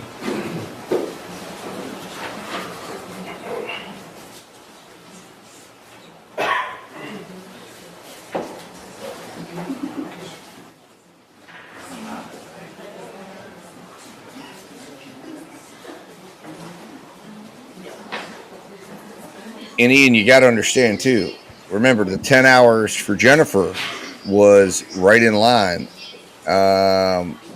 with the amount of time that the case took. This is considered an extended deliberation. Extended deliberations favor the defense because it's an indication of doubt. And I don't think that if it's guilty, I don't think it takes that long because to get people across the line, as it is when you're dealing with them not wanting to, you've got a group of people thinking it's all not guilty, and you've got 1 or 2 people back there to say, no, I can't just let this go. So.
Your Honor, calling People v. James Crumbley, case number 2279989FH. Thank you, Mark Keys on behalf of people. Karen McDonald on behalf of the Excuse me, Your Honor, Marielle Lehman on behalf of James Crumbley. Mr. Crumbley, can you hear us? Yes, I can. Thank you. All right, you can be seated. I want to Sorry, my indicate, microphone got this photo is a disconnected there. Had a question little technical that he was difficulties. Here we wanting go. to know about, I'm going to read that into the record. I consulted with the attorneys who answered the question, and so then I sent the question back in. They agreed on the answer. The jury asked, please define Article 16.13, bullet number 4, define willfully neglected and grossly negligent.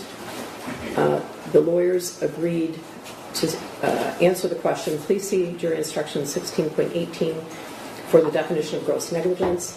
All other definitions are contained within jury instruction 16.13. I also want to point out that there's a request by the media to ask the jury members if they would be willing to remain in the courthouse and be questioned off camera. Here we go. Because there would be a verdict and no other defendant pending trial, I would have been willing to do that. But the courthouse closes at 4:30, and I have continually imposed on the courthouse for the sake of this trial and the other one. I cannot impose on the staff for the deputies any further. I also want to indicate that with regard to case number 22279990FH, the People versus Jennifer Crumbley, there is an order restricting pretrial publicity. It was entered on July 14th, 2022. That order will be set aside as soon as the verdict is read. I will also be issuing an order that will obviously not be made public in the courthouse until tomorrow morning. In addition, case number 22279989FH, the People versus James Crumbley, the same thing. The order restricting pretrial publicity was entered on July 14th, 2022, and that order. Interesting question, but I think it proves what I'm saying, that there was a few jurors that were confused over negligence and gross negligence, and they were saying, and people were trying to explain their theory of not guilty. I think we got a not guilty, guys. I think we got a not guilty. Look at the look on Karen McDonald's face. You can tell she is nervous.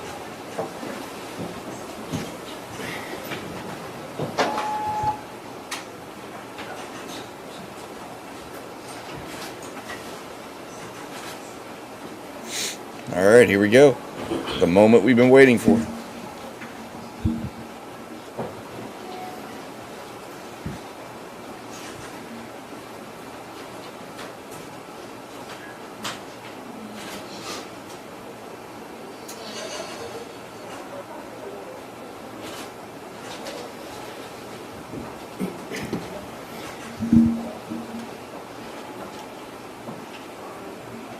it's not guilty. I know it is.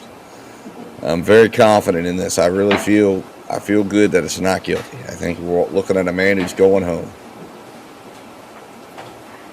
Because I think that the nature of that question would indicate there was probably a holdout who was confused over what gross negligence meant, and they were trying to explain to them it's negligent, but it doesn't rise to gross negligence. And All rise for the jury. there's a little smile on her face. Look, that's good. She sees something in the jury.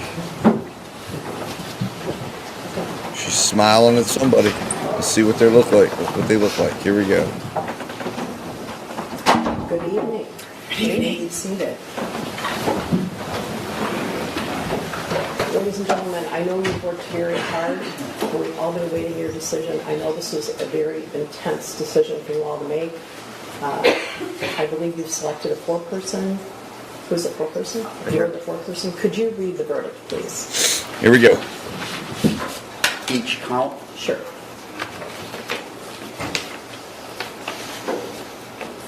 Count 1, involuntary manslaughter as to Madison Baldwin. Not guilty. Not guilty. Guilty of involuntary manslaughter as to Madison Baldwin.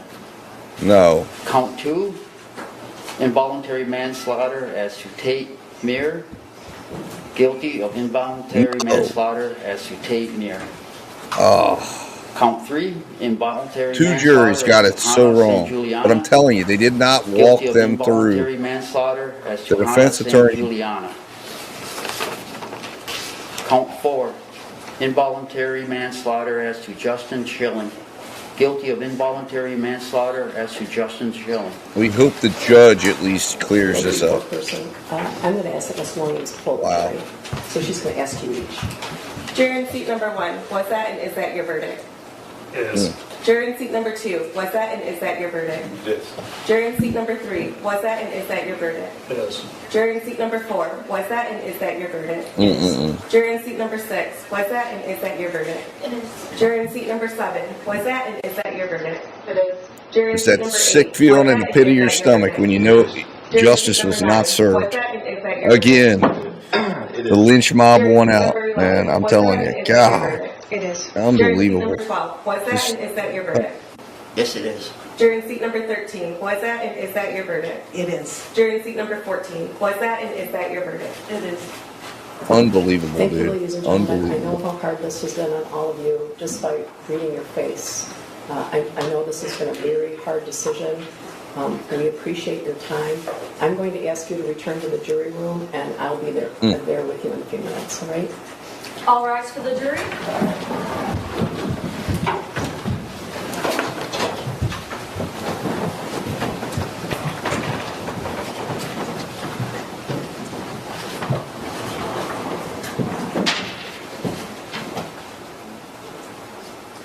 All right, you may be seated.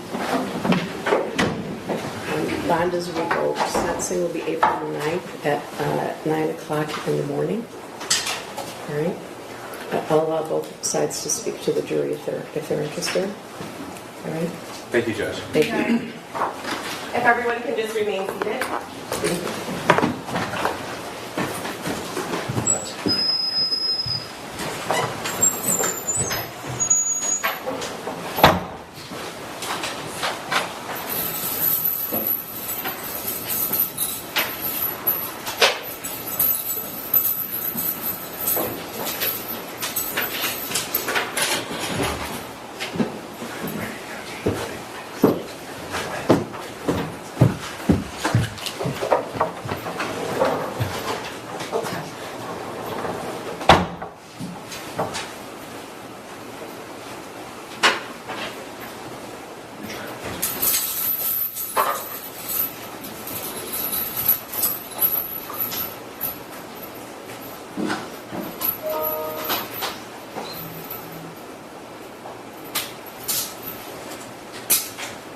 No, Ian, they don't do same-day sentencing. They're going to have a sentencing report because there is some leeway with the judge in what she wants to do sentencing-wise, but I don't think it'll make a difference. He's going to get 15 years. I mean, this is so sad. This is such a wrong verdict. It's such a wrong verdict. And it is a terrible injustice. It really is.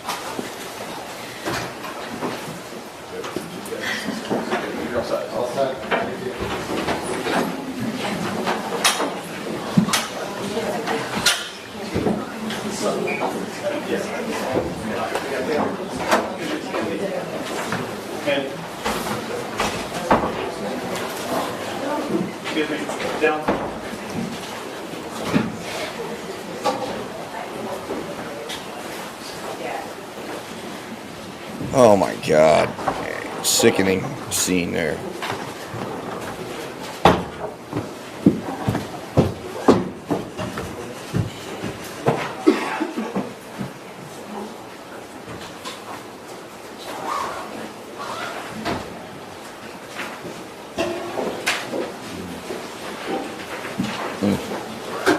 Wow.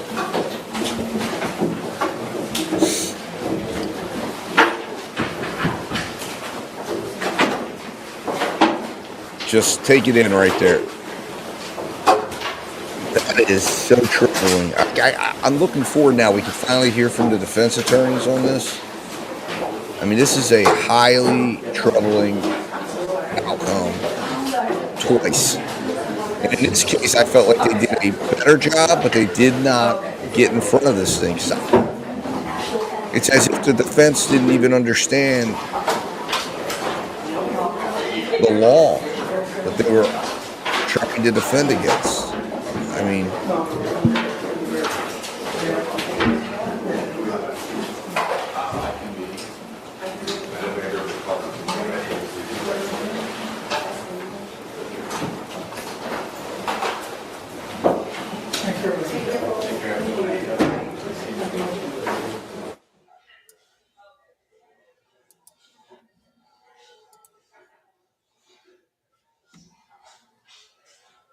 I mean, wow.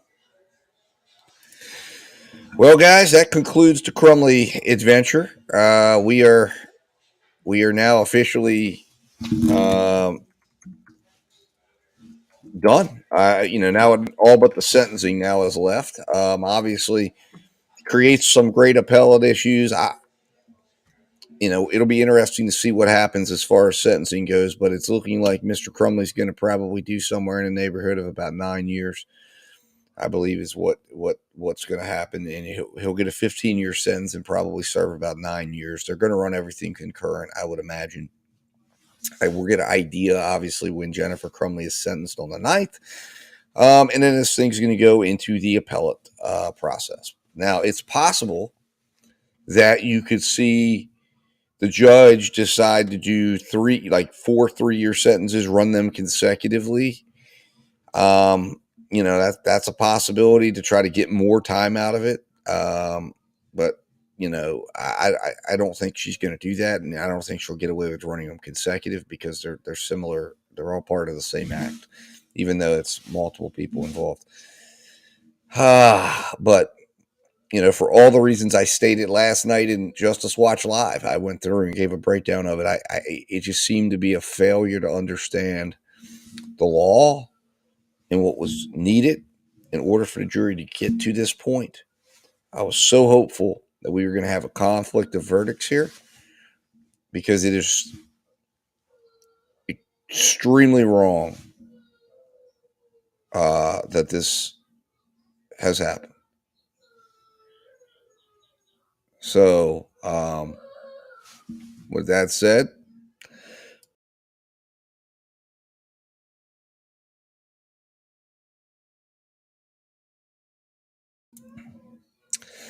no problem, Dolores. Thank you for the company and the insights throughout the trial. I enjoyed it. I appreciate everybody that tuned in. Like I said, we'll be back at it again next week. Tomorrow, I'm not going to be jumping into any trials or trying to catch up. I'll figure out what we're going to watch next week or what the next trial is, what's coming up. But, like I said, I've got my hands full with lots of things I've got to do. But we're definitely going to look forward to the next one. And see what's coming up. Like I said, just got to kind of digest this one. I might be on later this evening with Justice Watch Live to follow up, maybe get into watching some other things, lighter things. throughout the weekend. But we'll go from there. So anyways, I appreciate it, guys. Just got to take this in. It's tough. It really is. It's a sad day for the justice system. So with that, guys, I'll talk to you soon. Until then, let justice prevail, hopefully better than it did in this case, and I'll talk to you soon.